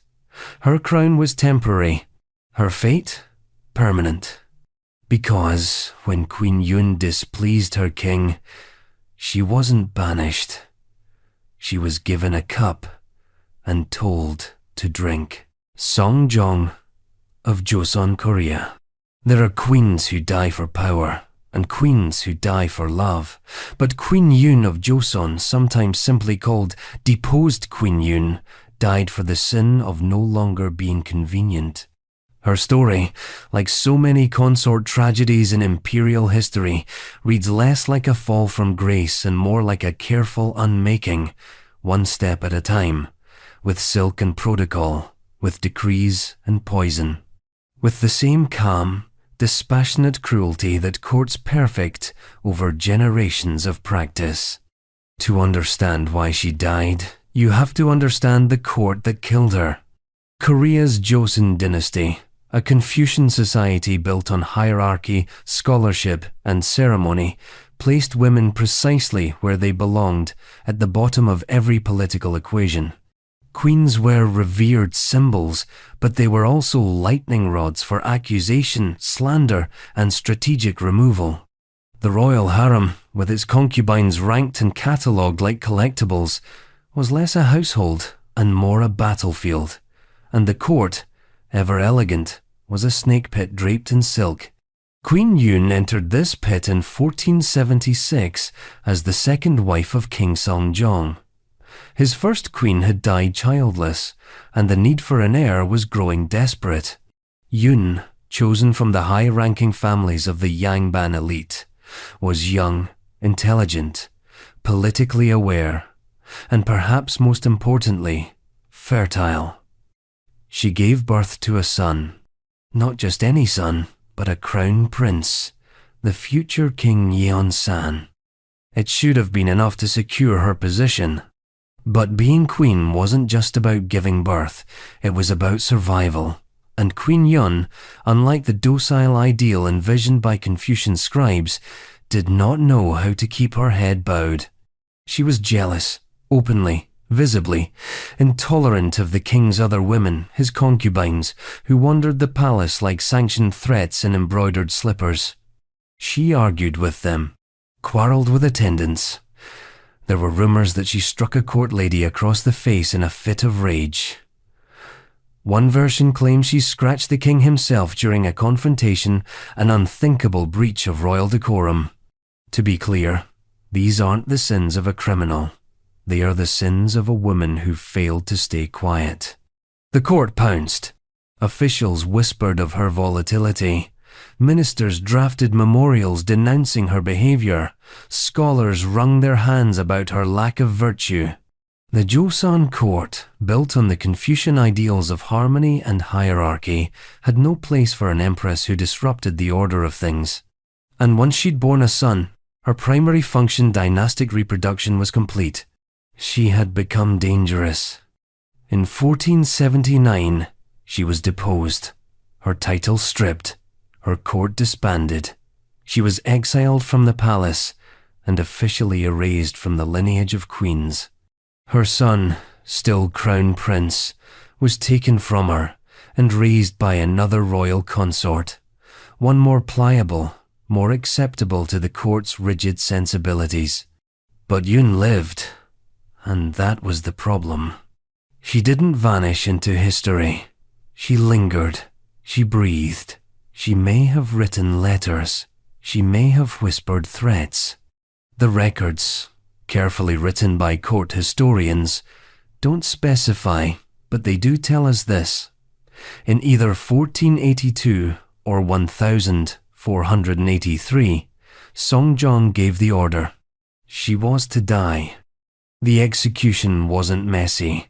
It was dignified. It came in the form of a cup poison handed to her by royal command, a death wrapped in ceremony.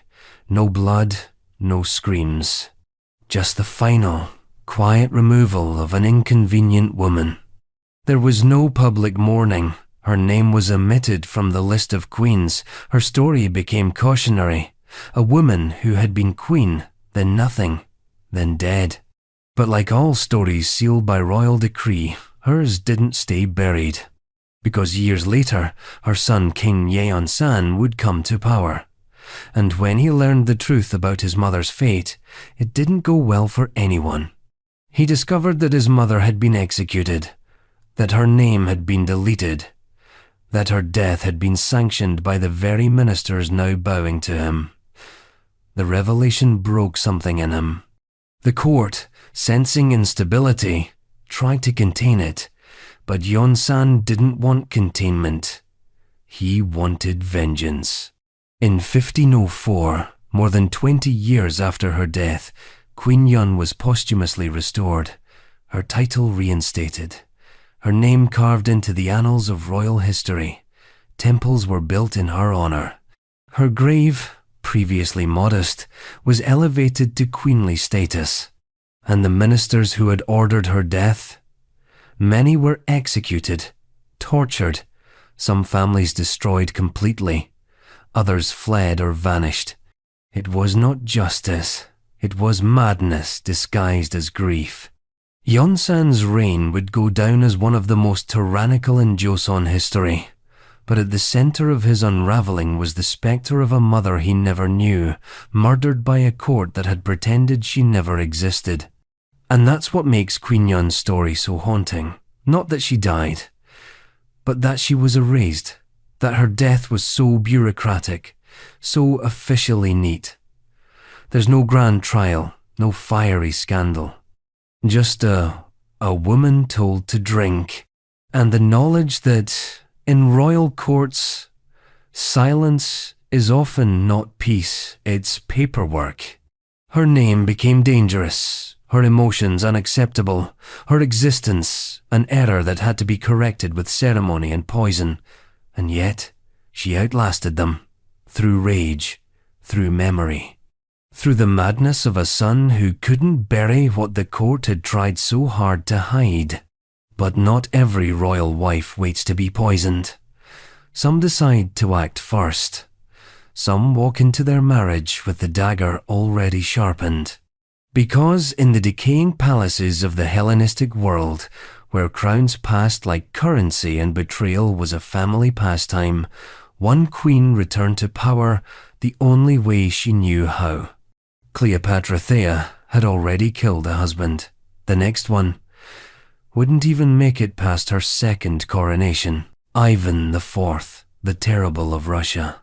Ivan IV of Russia is often introduced to Western audiences with a nickname that's halfway to a horror movie title, The Terrible. But in Russian, Grozny doesn't mean morally awful, it means formidable, thunderous, awe-inspiring, and in that sense, the title fits. Ivan the Terrible was a man who believed power had to be loud. He didn't just rule Russia, he scorched it into submission. And in the process, he may have become the first Russian Tsar to treat his personal relationships the same way he treated his enemies. Disposable, expendable, and drenched in paranoia. His marriage to Maria Dolgorukaya, allegedly his third wife, is one of the most mysterious and most chilling footnotes in a reign already bursting with blood and fire. Historians still debate whether she existed at all. Contemporary records are suspiciously thin, court documents silent, and the official chronicle of Ivan's wives, the one scrubbed and polished for dynastic legitimacy, doesn't always agree she was even crowned. And yet, the legend persists. According to the later chronicles, Ivan married Maria sometime after the death of his second wife. The union was politically insignificant, quickly arranged, and ominously short-lived. She was young, noble-born, possibly linked to the powerful Dolgorukov family, a clan that would later rise to prominence in the Russian court centuries after Ivan's reign. But within months, weeks, in some versions she was dead. The reason? Alleged infidelity. The story goes like this. Ivan, already notorious for his temper and suspicion, received reports that his new bride had been unfaithful. The details vary. Some say a servant betrayed her, others claim a letter was intercepted. Whatever the case, Ivan didn't hesitate. He didn't question. He didn't put her on trial. He ordered her drowned. Not banished. Not divorced. Drowned. In secret. With no ceremony. No burial. no name added to the gilded list of Romanov ancestors. It's the method that sticks. Drowning. In Ivan's Russia was an execution that existed somewhere between punishment and erasure. A symbolic cleansing, a way to kill without spectacle. Bodies disappeared, records blurred, questions dissolved with the corpse, and for a Tsar obsessed with both divine right and absolute control, there was something deeply satisfying in a punishment that left no trace. Now, one could argue this story is apocryphal, that it was invented by Ivan's enemies, that later chroniclers, eager to blacken his name even further, simply attached another faceless victim to his marital track record. But even if the story were fabricated, the fact that people believed it, that it fit so seamlessly into the established arc of Ivan's life, says something darker than the act itself. Because if any monarch could be imagined drowning his own wife on a rumour, it was Ivan. By this point in his reign, he had already executed thousands, built the Oprichnina, his personal terror force, slaughtered entire towns, and even murdered his own son in a fit of rage. The boy, Ivan Ivanovich, was his heir, his namesake. They quarrelled. The elder Ivan struck him in the head with a staff. He died days later. The Tsar wept over the body. But the damage was done not just to the dynasty, but to Ivan's legacy. And Maria Dolgorukaya, whether real or ghost, fit neatly into the same pattern. Ivan's view of women was transactional at best, sadistic at worst. He married repeatedly, not for love or diplomacy, but because he could. After the death of his beloved first wife, Anastasia Romanovna, Ivan became unmoored. Her death, likely by illness, though he suspected poison, marked the beginning of his descent into the chaos that would define the latter half of his reign. She was the only one he seems to have truly mourned. Every wife after her, allegedly up to 8 in total, was either politically expendable, ceremonially erased, or functionally imprisoned. Some were sent to convents, others quietly vanished. A few simply died under suspicious circumstances. In one particularly grotesque pattern, Ivan had a habit of testing potential brides for fertility before marrying them, a practice that was as invasive as it was arbitrary. Women were plucked from noble families, examined, sequestered, and discarded like livestock. Maria Dolgorukaya, assuming she existed, didn't last long enough to even be discarded. She was simply removed. And whether her crime was real, imagined, or convenient, it doesn't matter. In Ivan's court, guilt was whatever he said it was. There were no juries, no appeals, only obedience or death.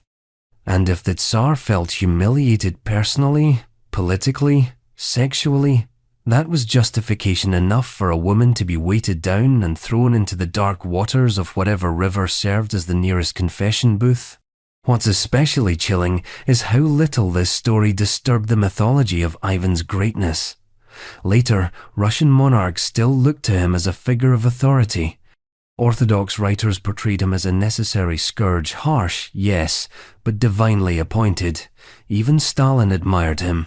He had a knack for surviving his own violence, which is why the death of one obscure wife barely registers in most biographies.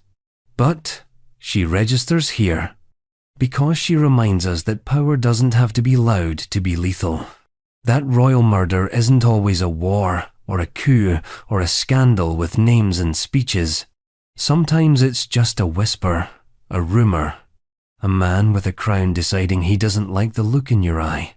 Maria Dolgorukaya's legacy isn't her story, it's her absence, her fading, her muteness in the annals of history. And that absence is louder than any accusation. But if Ivan's rage was impulsive, the next on our list handled his wife's execution with eerie logic, poison, whispers, and the very same method later rumoured in Ivan's tale, but this time weaponized by a woman. A queen who didn't wait to be murdered. She struck first. Her name was Laodice, and her story begins with a chalice. Laodice, I Seleucid, queen.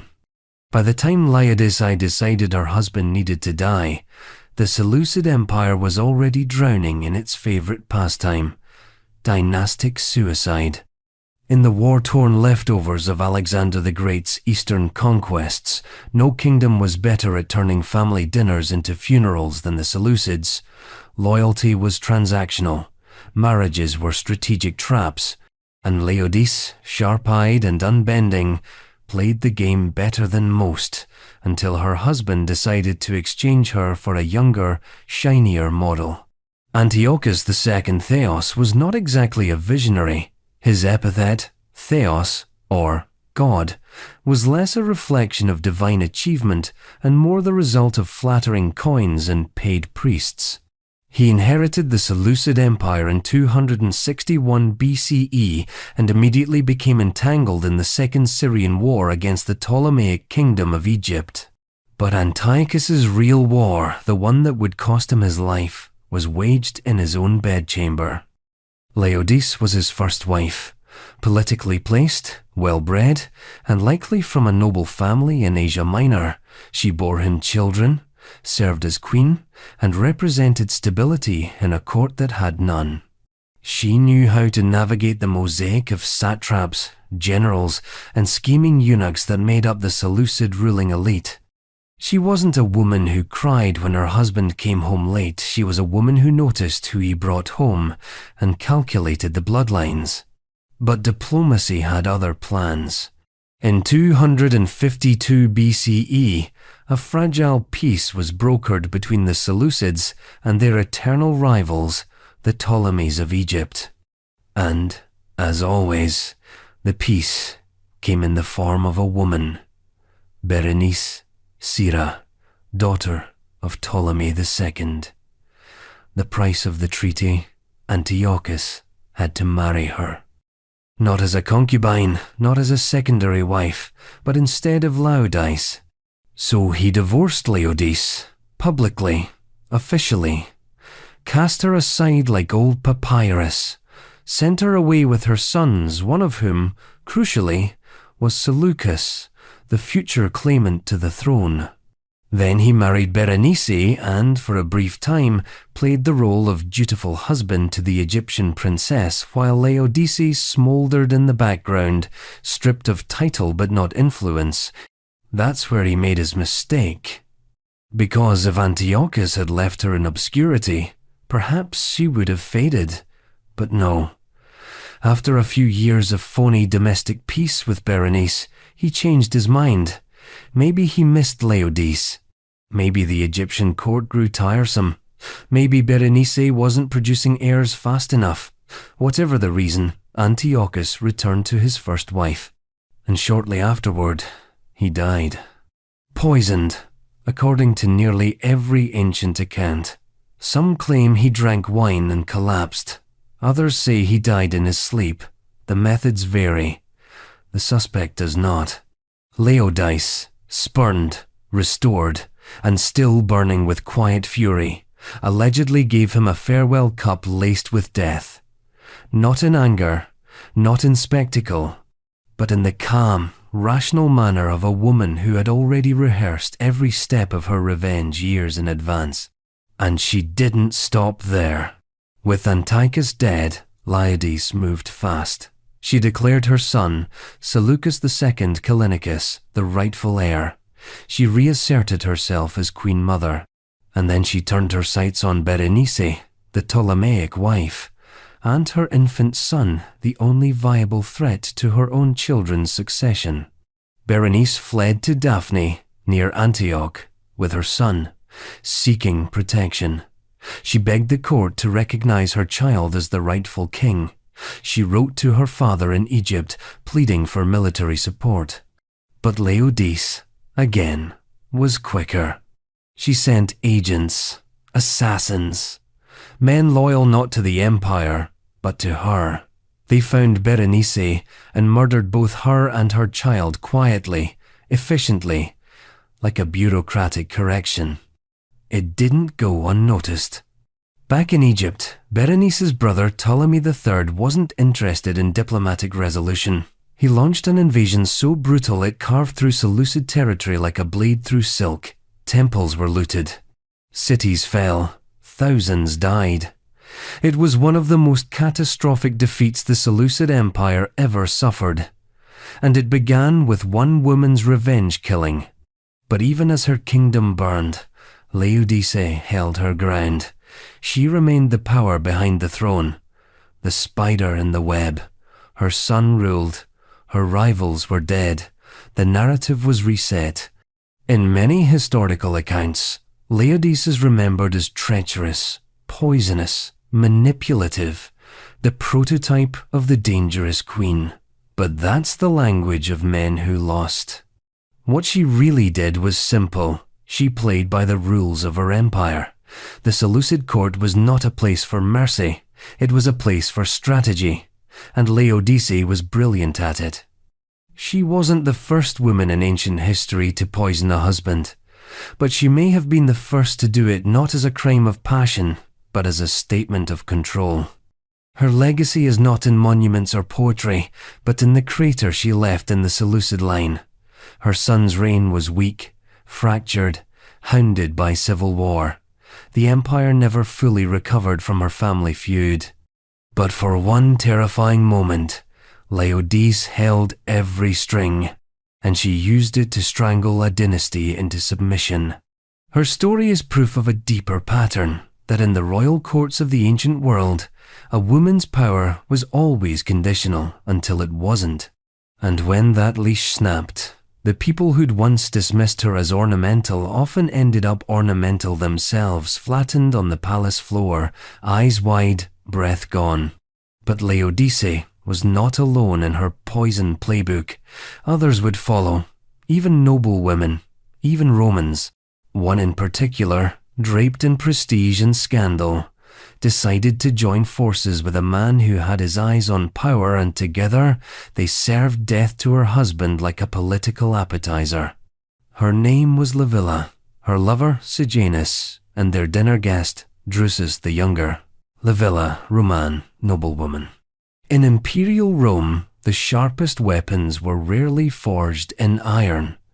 They were passed in cups, whispered through curtains, and written in the glances, exchanged across a marble dining table. Livilla, born Claudia Livia Julia, knew that game intimately. As a great niece of Augustus, sister of Claudius, niece of Tiberius, and mother to the future emperor Gemellus, she was wrapped in bloodlines that defined power and caught in a family where ambition was inherited like eye color. Her story is not one of battlefield glory or public speeches. It is a quiet, poisonous rot that began in the heart of the imperial family and ended, like so many Roman stories, with a locked room, a dead man, and no one willing to say the truth aloud. Her husband was Drusus the Younger, son of Emperor Tiberius, a man born to rule, bred in the shadow of the Palatine, and raised as the heir apparent to an empire groaning under the weight of succession anxiety. Drusus wasn't perfect. He had a temper. He drank too much. He was blunt and impatient with the Senate, but he was legitimate. And, most importantly, he was in the way. Because while Drusus was the heir, the real operator in Rome was Lucius Aelius Sejanus, commander of the Praetorian Guard. Sejanus was everything Drusus was not: strategic, manipulative, disciplined. He had clawed his way into Tiberius's inner circle and was slowly, methodically, replacing the imperial family with his own influence. But so long as Drusus lived, Sejanus was capped. A servant with delusions of grandeur. So he found a door into the royal household. That door was Livilla. She was more than just Drusus's wife. She was Sejanus's lover. Ancient sources, including Tacitus, Cassius Dio, and Suetonius, suggest their affair was not only romantic, but strategic. Livilla was no naive pawn. She had rank, ambition, and motive. As Drusus's wife, she could influence the line of succession. As Sejanus's lover, she could manipulate it. And together, they decided Drusus had to go. The murder, according to most accounts, was slow and careful. Drusus became ill in 23 CE, first minor symptoms, then more severe. He lingered, faded, died. The official cause was natural illness, malaria, maybe, or some unknown infection. But whispers spread quickly. The symptoms didn't match, the timing was too perfect. And behind the grieving widow stood Sejanus, silent and very much alive. Tacitus claims that Drusus was poisoned gradually, with tiny doses added to his food and drink over time. The poison was prepared by a physician loyal to Sejanus. Livilla, living under the same roof, ensured the doses were delivered without suspicion. It was not a crime of passion, it was a strategy of succession. And when Drusus finally died, the path to imperial power seemed wide open for Sejanus. Tiberius, for a time, grieved. He withdrew. He trusted Sejanus more than ever. The Praetorian Guard grew stronger. Livilla's son Gemellus was named heir, but he was a child, and easily manipulated. Everything seemed to fall into place. But power, in Rome, was never a straight line. Sejanus overplayed his hand. His ambitions became too transparent. He sought to marry into the Julio-Claudian bloodline. He lobbied for more titles, more honors. And Tiberius, suspicious by nature, began to see the trap. In 31 CE, from his villa on the island of Capri, he ordered Sejanus arrested. The news arrived in Rome during a Senate meeting. The senators, caught off guard, turned on Sejanus instantly. He was executed the same day. And then came the reckoning. With Sejanus gone, Tiberius's agents began excavating the conspiracy. Letters were found, testimonies extracted, names whispered. And Livilla, once the golden daughter of the imperial line, sister of the emperor, to be lover of the dead commander, was named as an accomplice in her husband's murder. The sources diverge on what happened next. Some say she was executed by the emperor's order. Others claim she was left to her mother, Antonia Minor, who reportedly locked her in a room and starved her to death. That version, haunting, intimate, and tragic, feels particularly Roman. A death arranged within the family, as though public justice would only cheapen the shame. Livilla's name was struck from official records, statues were pulled down, her memory condemned. She became an unperson, a stain on the family narrative. Even her son, Gemellus, would later be executed by Caligula, deemed too close to the tainted bloodline. The line she tried to manipulate consumed her in the end. What makes Livilla's story especially disturbing isn't just the murder itself, it's how plausible it all was. The poison, the affair, the slow unraveling of one of Rome's most promising heirs, not by a rival general or foreign assassin, but by the woman sleeping next to him. It fits too well. It's too quiet, too believable. That's what makes it unsettling. And if the story is false, it only proves how much Rome expected it to be true.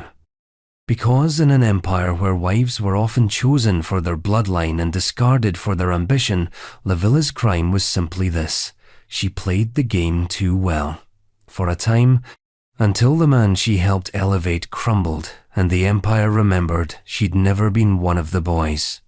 But while Livilla weaponized poison through love, the next royal marriage on our list was destroyed not by romance, but by exile, shame, and starvation. A story where punishment was served cold, and love, if it ever existed, was long gone. Tiberius, Julia. One final meal, and then none ever again. Tiberius, Roman Emperor. The story of Julia the Elder is not a love story. It's not even really a political story. It's an autopsy of reputation, a lesson in how women could be weaponized by legacy, then obliterated by the men they embarrassed. Julia, daughter of Augustus and wife of Tiberius, began her life at the summit of Roman nobility. She ended it in exile, starving in a barren corner of imperial desolation. Her real crime? Being inconvenient in public. Let's set the stage. Rome, under Augustus, was going through a very specific identity crisis. Having murdered the Republic and renamed it Peace, Augustus knew that the appearance of moral purity was just as important as control over the Senate and legions. His rule was wrapped in a tight toga of tradition: Roman virtue, family values, public discipline. Adultery was now a state offense. Sexual decorum was no longer just a private concern, it was policy. And then came Julia. Augustus's only biological child, Julia was a tool in her father's dynastic engineering from the moment she could speak Latin.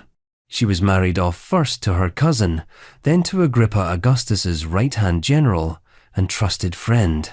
With Agrippa, Julia had 5 children, 2 of whom were groomed as heirs to the imperial throne. She was doing everything expected of her, producing sons, binding alliances, playing the public role of matronly elegance. And then Agrippa died. Conveniently. Julia was quickly married off again, this time to Tiberius, Augustus's stepson, a man as stiff and humorless as she was witty and magnetic. The pairing was awkward from the beginning. She mocked him. He ignored her. They were, by every account, deeply incompatible. Tiberius resented her social grace. She chafed at his coldness. Their union produced one son who died young and 0 affection. Tiberius eventually left her and fled to Rhodes, claiming he needed peace and study. What he needed was distance from Julia, from court, and from the suffocating expectations of being heir apparent to a man who considered himself the living embodiment of Rome. Back in Rome, Julia did what many women do when locked in a life they didn't choose. She misbehaved. She began to circulate among the elite social circles. There were parties. There were whispered affairs. There were, according to Augustus, lapses of conduct. The stories ballooned. Secret trysts in the forum, orgies disguised as salons, late-night visits from senators, writers, philosophers. Some accounts say she mocked Augustus's moral reforms by breaking every one of them. Others insist she was more subtle, playful, not scandalous. But in a state where law and reputation had become the same thing, perception was lethal. In 2 BCE, Augustus finally snapped. He publicly charged Julia with adultery and treason. Yes, treason for a woman who held no office, commanded no army, and wielded power only through birth and marriage. He exiled her to the island of Pandateria, a wind-blown rock off the coast of Italy, where she was confined under armed watch. She was not permitted to drink wine. She was allowed no male visitors. She was, effectively, erased. At first, there was hope for her return. Appeals were made. Some senators argued for leniency. Even Augustus seemed to waver in later years, lifting some restrictions and allowing her transfer to the mainland. But she remained in exile, out of sight, out of Rome, and most crucially, out of the succession plans. Her sons, once heirs, began to mysteriously die. One by exile, another, under suspicious circumstances, and eventually the line narrowed to a single man, Tiberius. When Augustus died in 14 CE, Tiberius became emperor. By then, Julia had spent more than a decade in exile, her health failing, her legacy obliterated. And rather than pardon her, Tiberius tightened the noose.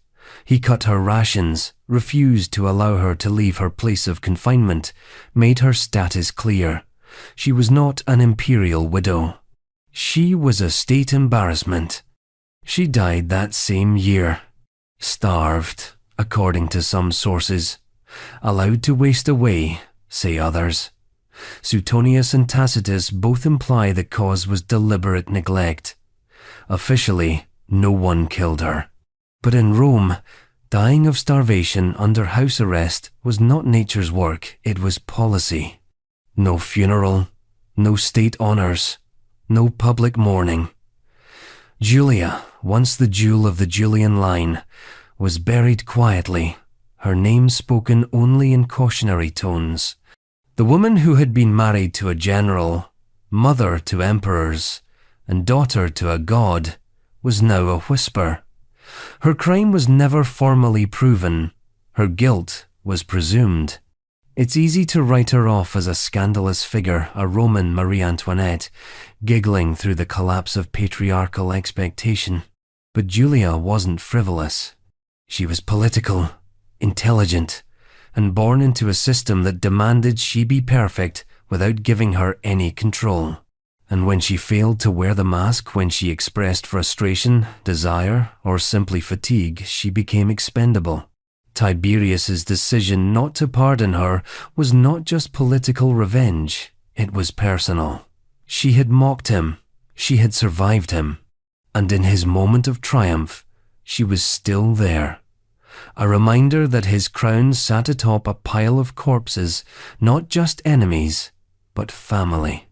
Her starvation wasn't loud. There was no dagger, no poison, no dramatic confrontation. Just silence, bureaucratic starvation. The slow, state-sanctioned removal of a woman who had once been called Rome's hope.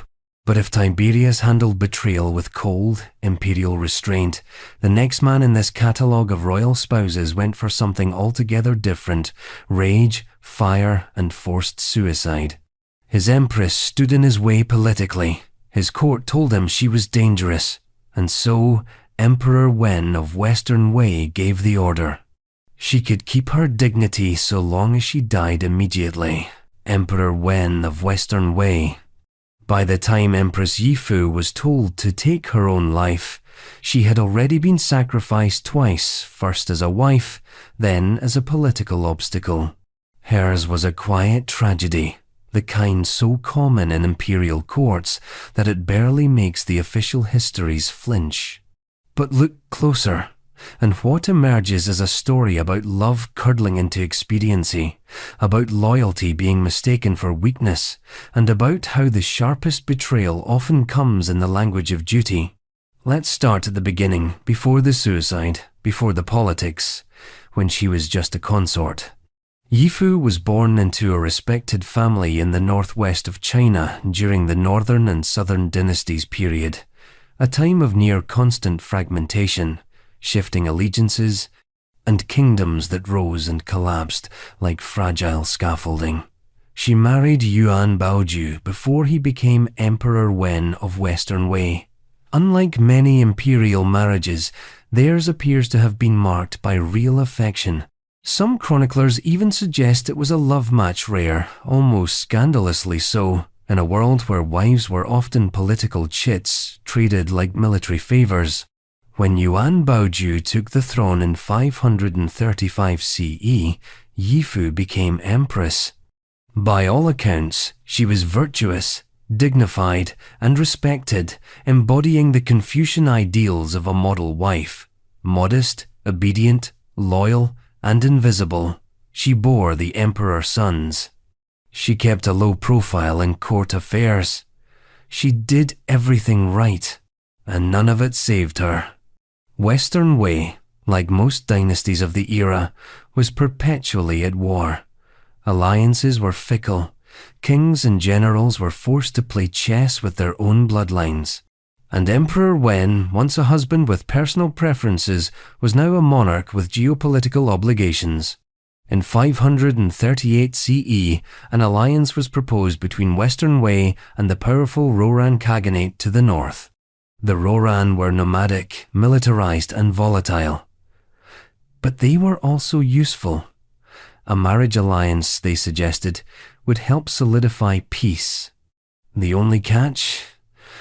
The bride had to be an empress. And Emperor Wen already had one. This is where the language of imperial duty becomes particularly cruel. Empress Yifu wasn't accused of any crime. She wasn't scandalous, nor incompetent. Her only flaw was being in the way. So she was quietly deposed, stripped of her title, removed from the palace, and sent to live in a Buddhist nunnery. The emperor, we are told, wept. He reassured her that the decision was political, not personal. That he still loved her. That this was only temporary. He then married the Ruran princess. Yifu, now cloistered in exile, reportedly continued to act with grace and restraint. She shaved her head, donned the robes of a nun, and never publicly expressed bitterness. But her presence was still a problem. Court politics is allergic to ambiguity. A deposed empress who had once been beloved, and who still had the emperor's affection, represented a threat. Not to the emperor, perhaps, but to the balance of court factions, to the new empress's family, and to the narrative being carefully spun around the throne. In 540 CE, rumors of political instability began to surface. Some claimed that Empress Yifu might return to power. Others suspected she maintained secret contact with palace officials. Whether any of this was true is irrelevant. The court believed it, or claimed to, and that was enough. So the emperor made his second sacrifice. He ordered her death. It wasn't an execution. That would have been too crude, too scandalous. Instead, he sent her a silken cord and a polite command, "Take your own life for the good of the realm." It was a request soaked in ceremonial etiquette, the Roman equivalent of being handed a dagger and told, "For the honor of the Senate and people of Rome." She obeyed. Accounts say she hung herself in silence. No outburst, no spectacle, just another woman eliminated to make room for history. She died not in rebellion or disgrace, but as a loyal subject of the very man who had loved her, married her, and then erased her. That's the part that sticks, because this wasn't just a betrayal.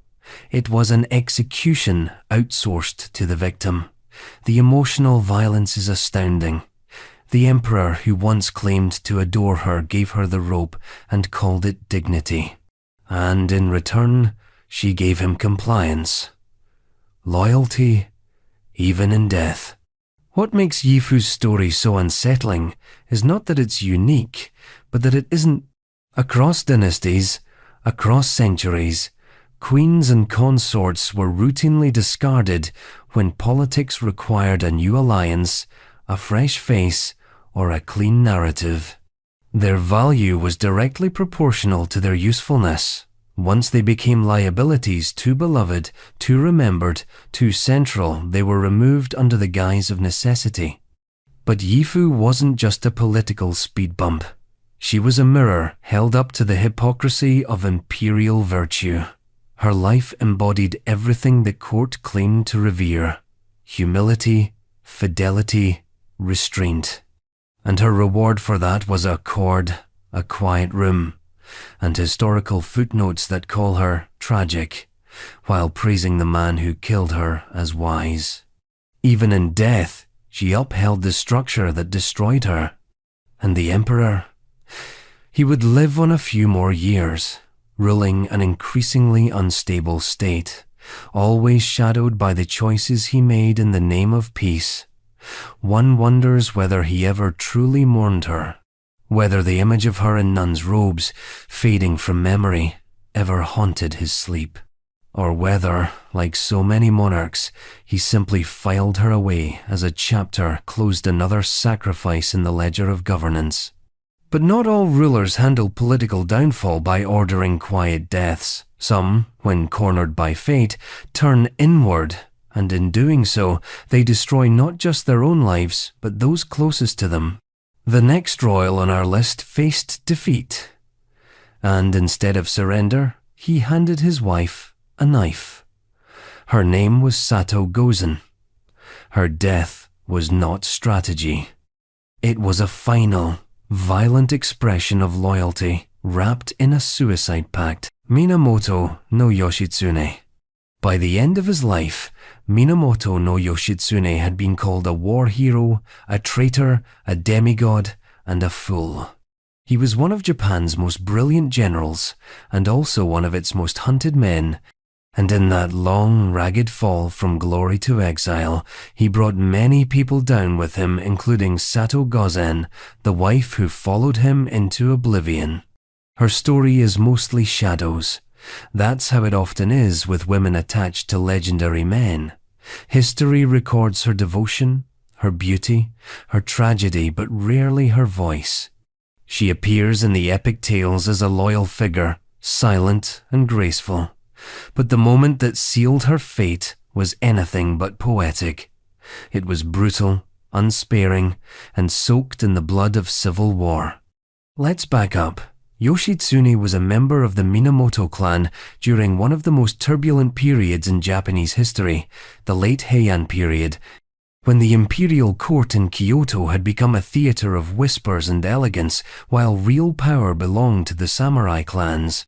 The Genpei War, a massive civil conflict between the Taira and Minamoto families, reshaped the entire country. And in that war, Yoshitsune was a star.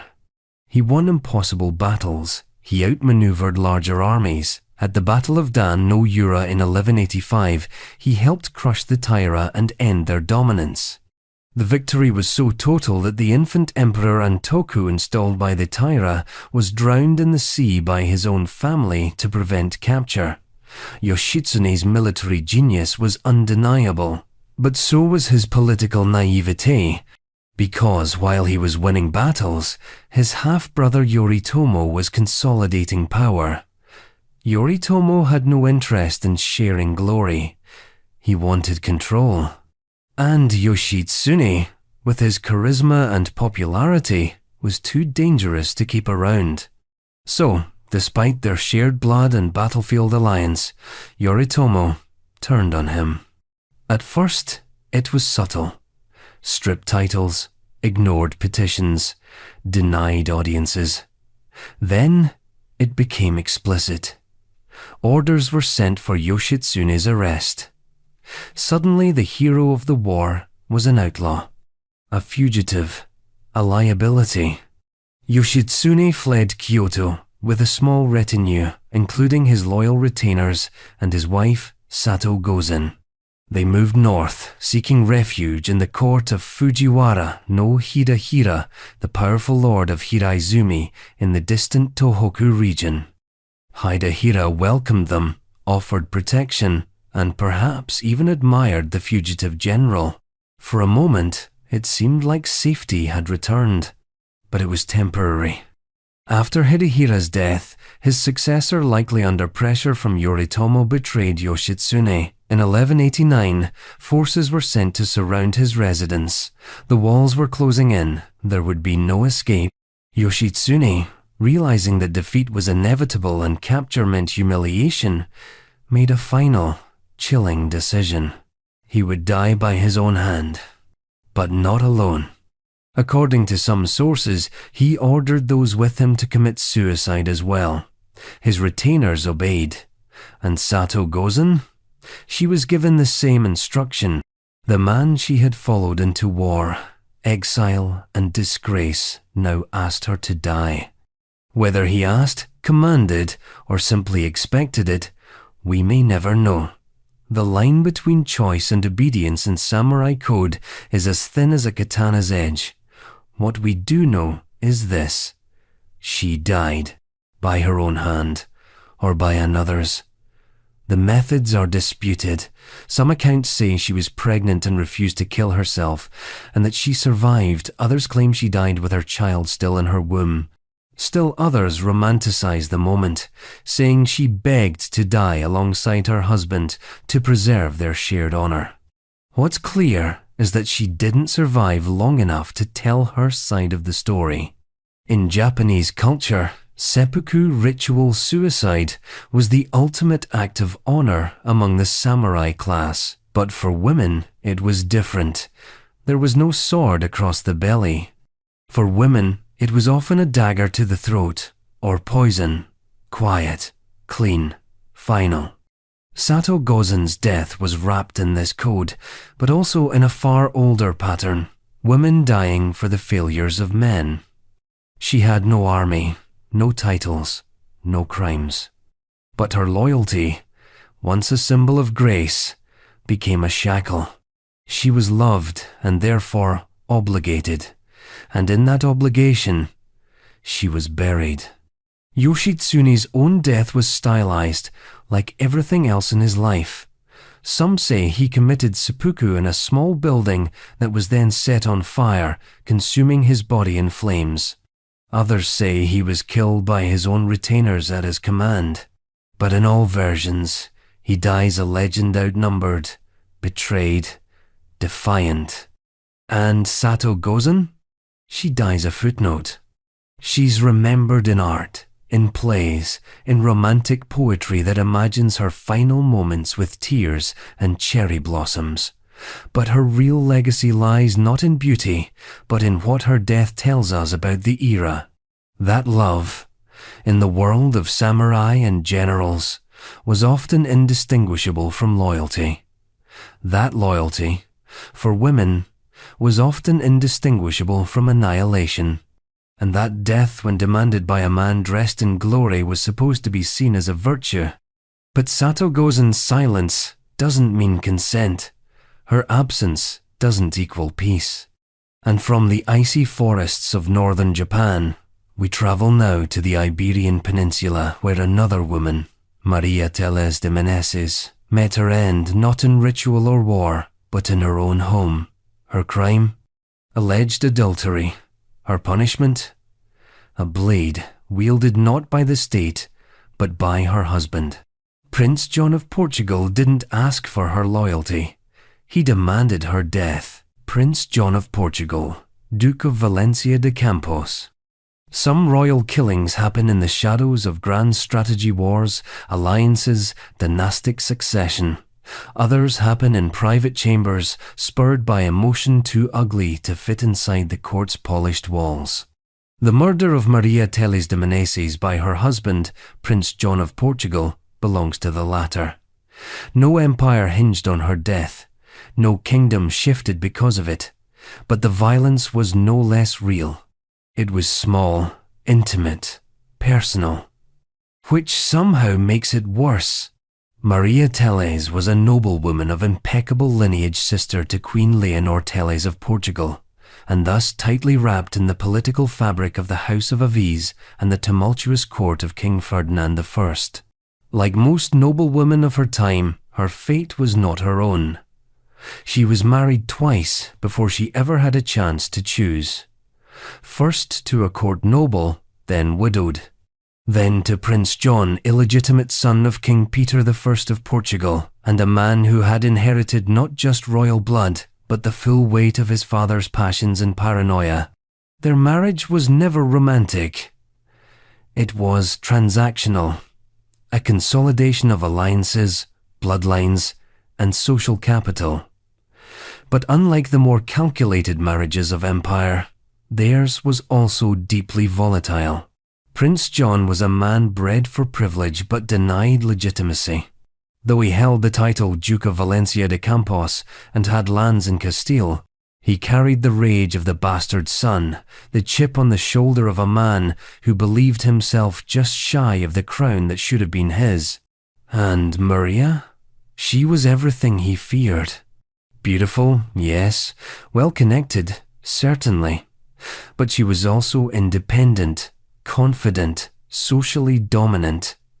Her sister sat beside the king. Her family name could open doors that his bastardy could not. In many ways, she outshone him in courtly circles. and for a man who needed power like breath, that was intolerable. It began, as these things always do, with a whisper. Rumors spread that Maria was unfaithful, that she had lovers, that she had humiliated her husband in front of courtiers. There was no proof, because proof wasn't the point.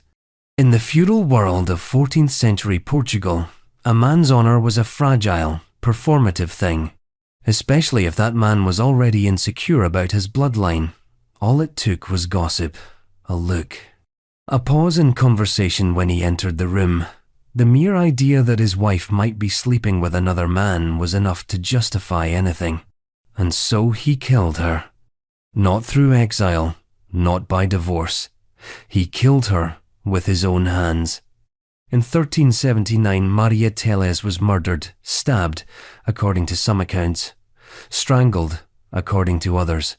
What's consistent in all versions is that the murder was personal. No hired assassins, no official execution. It was a domestic act of male violence, wrapped in noble titles and cloaked by impunity. He was never punished. Of course not. He was a prince, and more importantly, a man. In the warped logic of medieval aristocracy, a nobleman defending his honor through murder wasn't a criminal, he was just tragic. The death was labeled unfortunate, regrettable, but understandable. There was no trial, no formal investigation. Her sister, the Queen, made no move to hold him accountable. And so Maria vanished, her name entering the record as just another noblewoman whose story ended at the tip of a husband's rage. But what's particularly chilling is what happened next. Prince John went on to remarry, not once, but twice. He continued to live among the elite, attend court, command soldiers. In death he was buried with honours. His sin was swallowed by his rank, his reputation mended by time and revision. Historians continued to refer to him as a man of military skill, a son of royal potential, a duke of notable lineage. Maria, by contrast, was reduced to her ending. She exists in the archives as the wife he killed. Her other achievements, her intelligence, her social skill, her political connections are secondary. Because, as history has often shown, a woman's life is often defined not by what she did, but how she died. And who killed her? Was she truly unfaithful? No evidence survives. Did she speak too freely? Perhaps. Was she feared by a husband desperate to control the narrative of his own masculinity? Almost certainly. What we know for sure is that she died because he could kill her, because the court allowed it, because her value as a living woman was less than her threat as a rumoured one. Maria's murder was not a scandal. It was a moment, brief, tragic, and mostly forgotten. But let's not pretend it was unique. In medieval courts, the line between honour and cruelty was thinner than the blades that enforced it. And Maria, like so many women in power-adjacent positions, lived at the mercy of her husband's ego.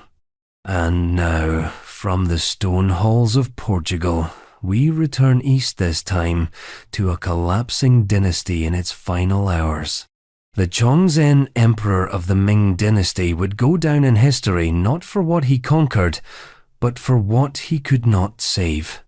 As rebels breached the gates of Beijing, the emperor made a decision both desperate and devastating. He couldn't protect his empire, so he ended his wife. Chongzhen Emperor, Ming Dynasty, China. By the time the Chongzhen emperor tied the silk cord around his empress's neck, he had already lost everything but the illusion of control.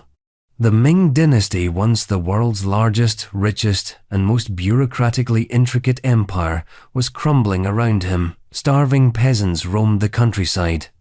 Eunuchs whispered betrayal in every shadowed corridor. The court was hollowed out by corruption and fear. And at its centre stood a man who still believed, or at least needed to believe, that order could be imposed by force of will. Even at the very end, Chongzhen ascended the throne in 1627, the last gasp of a dynasty already wheezing through disaster. The Ming court had been limping along for decades, exhausted by internal division, external threats, and an emperor's role that had grown so ceremonial it was nearly parodic. His predecessors had retreated into palaces of paranoia, hiding behind veils of protocol and eunuch-controlled bureaucracy. When Chongzhen took power, he was only 16. Young, idealistic, earnest, he believed he could fix it. He tried, fired the most corrupt officials, recalled generals with real battlefield experience, slashed court extravagance. But he was one man with too few allies, too little time, and far too many enemies. And what he didn't understand, not fully, is that an empire doesn't just collapse from the outside in. It also implodes from the inside out. By the early 1642, rebel armies were flooding through the provinces. The most formidable of them, led by Li Zichang, called himself the Dashing King and had transformed peasant grievances into organized revolution. Tax revolts, famines, and betrayal fed his ranks. Imperial garrisons either defected or fell. And all the while, Chongzhen sat in the Forbidden City, demanding loyalty, writing edicts, and watching his empire bleed to death from 100 self-inflicted wounds. Then came the spring of 1644. Li Zicheng's forces closed in on Beijing. The defenses collapsed with barely a whisper. Court ministers fled. Imperial guards deserted. And the man who had once styled himself the restorer of Ming honor found himself completely alone in the seat of divine authority. What he did next is as theatrical as it is tragic. With rebels marching through the city gates, Chongzhen gathered his remaining attendants and issued a final command. Death. Not for the invaders, not for his enemies, but for his own family. His sons were sent into hiding, spared, possibly, as a last act of dynastic hope. But his wives and daughters, they were not so lucky. According to eyewitness records, the emperor stormed through the palace with a sword in hand, cutting down those closest to him. He reportedly slashed one of his daughters with the blade, leaving her disfigured but alive. Then he turned to his empress, Zhou, and handed her a length of silk. The symbolism here is grotesquely poetic. Silk, the emblem of imperial wealth. Beauty, refinement now repurposed as an execution tool. A cord for strangling, wrapped not just around her neck, but around everything she had been raised to believe about loyalty, duty, and honor. Empress Zhou obeyed. That's the part history likes to emphasize. That she didn't scream, that she didn't resist, that she embraced death like a proper Confucian consort, loyal to the last breath. But obedience in a collapsing palace isn't virtue. It's survival in reverse. Her silence wasn't stoic, it was inherited, trained, expected. Because what choice did she really have? To flee? There was nowhere to go. To resist? Against whom? The man she had married, the man who had been anointed as the Son of Heaven, now stood before her as her executioner, holding out death like it was a wedding vow.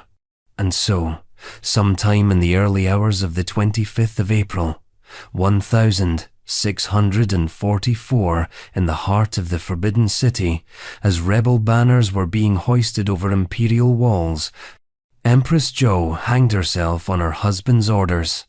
A private death for a public shame, a human sacrifice to an empire already beyond saving. Chongzhen would not outlive her for long. After the palace killings, he climbed to Meishan Coal Hill just behind the Forbidden City.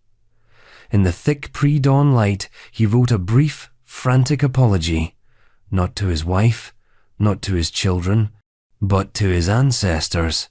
He took the blame for losing the empire. Then he hanged himself from a twisted pagoda tree with a sash.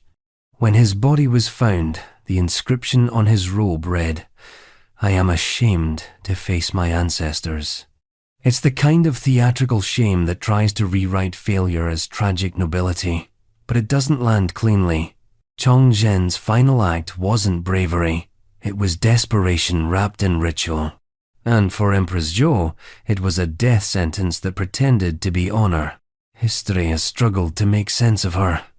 Some portray her as a tragic heroine faithful to the bitter end. Others barely mention her, as though her death was just another footnote in the fall of the Ming. But silence is the most telling clue. She had no agency in the records, no direct words, only obedience, only death. We remember the emperors, their madness, their suicides, their proclamations, but their wives, their queens, they're remembered for how they died, not for who they were before the orders came. And from Beijing's haunted palaces, we sail into the Indian Ocean, where another queen would refuse the role of victim. Not only did she kill her husbands, she killed them twice. Her name was Khadija of the Maldives, and unlike most royal women on this list, she didn't wait to be erased. She assassinated her way back to power. Khadija of the Maldives. In the long, male-dominated roll call of monarchs who eliminated their spouses to preserve power, secure dynasties, or simply remove inconvenient bedmates, Khadija of the Maldives is the rare inversion, a queen who murdered her kings, not once, but twice. No rumors, no veiled accusations, no poetic ambiguity about silk cords or poisoned wine. Just calculated, unmistakable, unapologetic power moves. Her story, compressed into the shadows of medieval Islamic chronicles and later echoed in oral traditions, is more infamous than famous. But it deserves center stage because Khadija didn't just survive the palace. She stormed back into it. She didn't mourn her husbands. She removed them like sandflies. And in doing so, she did something that royal women throughout history were rarely permitted to do. She rewrote her own reign, with blood if necessary. Let's begin where most of her enemies wished her story had ended, in deposition. Khadija was born into the royal dynasty of the Maldives sometime in the 14th century. Her father was Sultan Omar I, and her family belonged to the Thiamuj dynasty, which ruled the island chain during a time of cultural syncretism, Islamic expansion, and regional instability. When she ascended to the throne, she ruled not as a regent, not as a consort, but as Sultana regnant, the sovereign monarch of the Maldives. This was not ceremonial. She was queen in name, title, and authority. And the male courtiers didn't like it. It didn't take long for Khadija's rule to be challenged. Under the pretense of safeguarding the kingdom, a male noble named Muhammad al-Jamil, or possibly her own vizier, depending on the source, offered her marriage. He framed it as a gesture of support, protection, perhaps even love. She accepted, and soon after, she was overthrown. Stripped of power, pushed from the throne, replaced by her own husband. It should have ended there. That's the usual script. Queen marries, queen vanishes, king rules. End of episode. But Khadija, as it turns out, didn't read that script. And she wasn't particularly interested in being an ornamental dowager in waiting. Instead, she plotted. Quietly, systematically, with the icy patience of someone who knew how quickly love could become leverage. She lured Muhammad into a false sense of security, waited until his grip on power was comfortable, until his palace guard had grown lax, until his enemies, who were, conveniently, also hers, had drifted into complacency. And then she assassinated him. killed him with her own agents, according to some accounts, with her own hands, in others. Either way, when it was done, she took back the throne. The chronicles refer to this as a restoration, but it wasn't some somber ceremonial moment. It was a coup, a royal checkmate in a game where women weren't supposed to play, and for a time, she ruled again. Not as a placeholder, not as a grieving widow, but as queen. Until it happened again. Yes, again. She remarried. The name of the second husband varies depending on the version of the chronicles, but what remains consistent is the pattern. Another alliance, another betrayal, another throne stolen out from under her. This time, there was even more pressure. She was older, her claim less secure, and now she was a woman who'd already overthrown one man. That kind of track record doesn't go unnoticed. The second husband deposed her and took power, perhaps thinking history wouldn't repeat itself, or perhaps believing that this time he'd be smarter. He wasn't. Khadija struck again. Another assassination. Another reclamation. The palace doors flung open for the second time, not for a triumphant general or righteous heir, but for a woman the court could no longer afford to underestimate. Twice unseated, twice victorious, a queen who refused to stay buried in ceremonial exile. And what did she do after all that? She ruled. Not in vengeance, not in chaos, but in governance.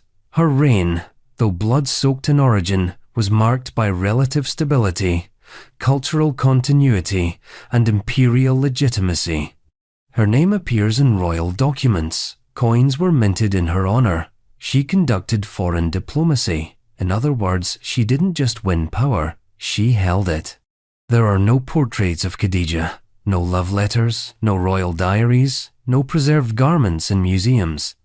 But her legacy survives in the blunt clarity of her decisions. She removed 2 kings, and the dynasty kept breathing. She made murder look like statecraft. And yet she has been almost completely erased from popular histories. Why? Because women who killed their husbands are rarely given the benefit of myth. Men who do the same are described as tragic, tormented, or politically cornered. Women like Khadija, they're reduced to vengeful, ambitious, cold, as though agency in a woman is inherently pathological. But Khadija wasn't pathological. She was precise. In a political culture that thrived on coups, she simply executed 2 of her own and survived to rule both times. Her motives remain partly obscured by time, but if there's one lesson in her bloody path back to the throne, it's this. If you're going to wear the crown, you better be prepared to kill for it. And if you're going to marry the queen, you should probably sleep with one eye open. Now, let's slide into legend. Not the chronicles of courts or the records of sultans, but the whispered, half-mythic world of medieval Korea, where a woman named Consort Kang met a death so horrifying, so soaked in suspicion and symbolic violence, it still echoes centuries later. Her husband, King Kung-ye, her crime, alleged infidelity. Her execution, one of the most brutal on record. Consort Kang, wife of Kung-ye. By the end of his reign, Kung-ye had turned into the kind of king that ghosts warn each other about. Once a prince in exile, a revolutionary, and a self-declared Buddhist messiah, he had morphed into something much darker, something paranoid, volatile, and absolutely unrecognizable to the people who once followed him. And standing closest to the heat of his unraveling mind was his wife, Consort Kang. She did not die in battle. She did not fall in courtly intrigue. She was killed in a locked room by a man who called himself divine and wielded power like a furnace. If you want a fairy tale, this is not the story for you. Kung-ye came from royal blood. He was said to be an illegitimate son of King Hyeonan of Silla, one of the 3 kingdoms of Korea. His early life was marred by political chaos, loss, and exclusion. As a child, he was cast out of the Silla court, allegedly due to his illegitimate status, and raised by Buddhist monks, which might have produced a calm, reflective spiritual leader if not for the fact that the country was on fire. At the time, Korea was a patchwork of fractured kingdoms, decaying dynasties, and rebellious warlords. The unified Silla kingdom was weakening, peasants starved, governors rebelled. And in this collapsing vacuum, Kung Ye saw not tragedy, but opportunity. By the late 9th century, Kung Ye had joined the peasant revolts, then he led them. In a matter of years, he carved out a territory for himself, declared a new state Hyugo-Goryeo, or later Goguryeo, and crowned himself king. He wore the crown like it was penance. Dark, righteous, angry. At first, his rule had a revolutionary shine. He promoted Buddhist teachings, punished corrupt nobles, promised liberation from the decadent Silla court. He married consort Kang during this period, likely as part of cementing his own status. She came from nobility, a symbol of order in his newly born regime. They had children, royal sons, a future. But power, especially in the hands of the traumatized, tends to eat itself. And Kung Ye, once a promising rebel king, began spiraling into madness.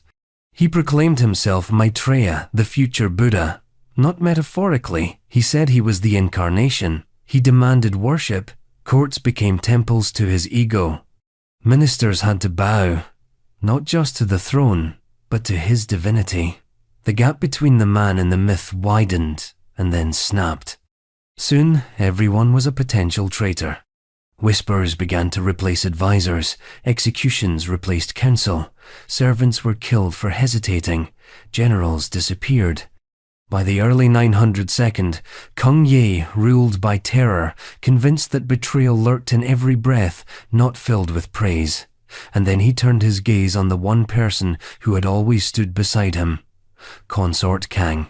No official record confirms what exactly triggered his suspicion. As with many despots, the accusation was never the point. Some say he suspected her of adultery. Others suggest it was palace gossip, whispered too loud. Maybe she spoke against his increasingly erratic behavior. Maybe she simply flinched when he screamed.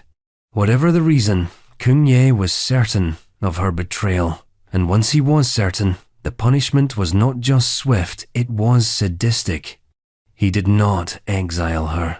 He did not imprison her. He did not even have her publicly executed as a lesson to others. Instead, he killed her in private along with their sons. And not with a blade, not poison, not strangulation, but with a glowing hot iron pestle. That detail appears in some of the older Korean annals and oral traditions, and it's almost too horrific to be true, which, in a way, makes it feel even more true. Because in the logic of tyrants, the punishment must always match the betrayal, not just in severity, but in spectacle. A pestle, heated until it glowed, used to beat or brand or burn. The line between symbolic and physical violence completely erased. It was not just a murder, it was a message. No one was safe, not even his wife, not even the blood of his own body. The aftermath came quickly. The military, once terrified but now galvanized, had seen enough. Later that same year, around 918 CE, 4 of Kung Ye's top generals staged a coup. They seized the capital, overthrew the self-declared Buddha king, and installed one of their own Wang Jian, the founder of what would become the Goryeo dynasty. Kung Ye was killed shortly after, likely by the very soldiers who once chanted his name. No mourning, no shrine. His regime was erased like a fever dream. But consort Kang? Her story didn't vanish. It festered. For centuries, her death haunted Korean history. not because of the politics, but because of the intimacy of the violence. A woman accused, tortured, and destroyed by her own husband, not as a casualty of war, but as an act of private brutality. She was a queen, a mother. She trusted him, and he chose to kill her in a way that screamed guilt before any evidence was needed. The pestle became symbolic of madness, of tyranny, of the moment when love collapses under the weight of unchecked power. No trial, no defense, just fire and silence. But unlike many women whose deaths were softened by poetic eulogies or erased altogether, Consort Kang's death was remembered not for her role as consort, but for the horror of how she was destroyed. A warning, carved in the underside of legend, of what happens when absolute power meets private delusion. And just when you thought this gallery of horrors couldn't sink lower, we come to one last queen. A woman remembered as a schemer, an orchestrator, a cold-eyed killer, not of her own husband, but of his wife. Fredegund didn't need to be empress to rule. She just needed Galswintha dead. Fredegund Merovingian, Queen of Neustria. To close this unholy parade of royal bloodshed, we end with someone who didn't just step over a dead body to reach the throne. She ordered the death, fluffed the cushion, and sat down while it was still warm. Fredegund, Queen of Neustria, didn't kill her own husband. That would have been too pedestrian. Instead, she helped kill his wife, then married him.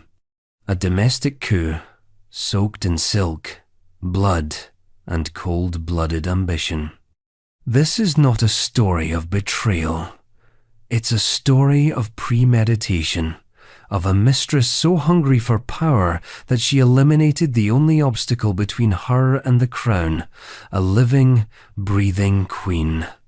That queen's name was Galswintha. She was a Visigothic princess, the daughter of the powerful king of Hispania, and her marriage to King Chilperic I of Neustria was a geopolitical chess move. Galswintha was the sister of Brunhilde, who had already married Chilperic's brother, Sigibert I. By marrying Galswintha, Chilperic hoped to match his brother politically and solidify ties with the Visigothic kingdom. Galswintha brought with her an enormous dowry and noble prestige. It was a win on paper, but there was a problem, and her name was Fredegund. Fredegund was Chilperic's mistress. Low-born, cunning, and reportedly beautiful, she had started as a servant in his court. She rose through the ranks not by noble birth, but by raw, unfiltered ambition. Before Galswintha even arrived, Fredegund had established herself as a fixture in Chilperic's bed, and more dangerously, in his mind. Galswintha's arrival was not just a political formality, it was a threat. The moment Galswintha was crowned queen, Fredegund was dismissed from court. Temporarily. What followed was a slow-motion domestic horror film. Galswintha, reportedly devoted and eager to please, was repulsed by her husband's continued attention to his former mistress. She begged to return home to Hispania. She even offered to give up her titles and dowry unheard of in a royal marriage, and a clear signal of desperation. But Chilperic said no. She stayed, and she died. Strangled in her bed, her body found still warm. No trial, no investigation, no delay. Within weeks, Fredegund returned to court wearing the crown Galswintha had only just vacated. She married Chilperic, officially becoming Queen of Neustria. The timing, suspicious doesn't even begin to cover it. The implication was clear. Galswintha had been murdered to make room for Fredegund. And while Chilperic may have ordered it, no one doubted who pushed him toward the pillow. This was not an impulsive killing. It was surgical, strategic. Galswintha wasn't just in the way romantically, she was a symbol. Her murder severed a diplomatic link with the Visigothic kingdom, enraged her sister Brunhilde, and launched one of the most ferocious blood feuds in early medieval European history. The war that followed between Brunhilde and Fredegund became legend. Two queens turned generals, manipulating kingdoms like chess pieces, each trying to outlive the other. But back to Fredegund. Her reputation didn't stop at Galswintha. Once queen, she became a vortex of death. Accusations followed her like perfume. She was suspected of arranging the assassination of Bishop Praetextatus, of orchestrating the deaths of royal courtiers, of murdering her own stepchildren to clear the line of succession for her biological son, the future King Clotaire II. This was a woman who didn't just consolidate power, she curated it. She shaped the court like a sculptor, carving away anyone who didn't align with her version of order. And she did it while smiling, wearing royal robes, and presenting herself as the devoted wife of a king who, without her, was little more than a violent dullard with too much wine and too few ideas. Chilperic, for his part, was a disaster of a king. Petty, inconsistent, and brutal, he ruled through tantrums and paranoia. He saw himself as a Frankish Nero, an artist king, a poet warrior. In reality, he was a tyrant whose only real talent was staying alive long enough to father heirs and leave a mess behind. Fredegund was the architect of his only political coherence. She was the strategist to his impulse, the blade to his club. When Chilperic was eventually murdered, stabbed in a hallway under mysterious circumstances, Fredegund didn't crumble. She didn't weep publicly or retreat to a nunnery. She seized the regency for her young son and wielded the kingdom like a war axe. At one point, she even led armies into battle. The chronicles describe her with awe and disgust, equal parts queen and executioner. But let's be clear, Fredegund did not kill her husband. She just made sure his first wife didn't survive long enough to be a problem. In that way, she closes this litany of royal murders, not with a clean kill, but with a velvet-gloved conspiracy. Hers was a feminine violence, no less brutal, but far more precise. She didn't swing the sword, she moved the pieces, she played the long game, and she won. So what do we make of these 30 royal figures, these monarchs, consorts, warlords, and self-declared demigods who ended the lives of those they once vowed to love, protect, or at the very least tolerate? Maybe it's this: power, when paired with fear, will always reach for the nearest throat. Love, in a palace, is a decorative lie. Loyalty is currency. And death, especially of a spouse, is just another cost of doing business. Their portraits still hang in museums. Their names echo through cathedrals and textbooks. Statues bear their likeness.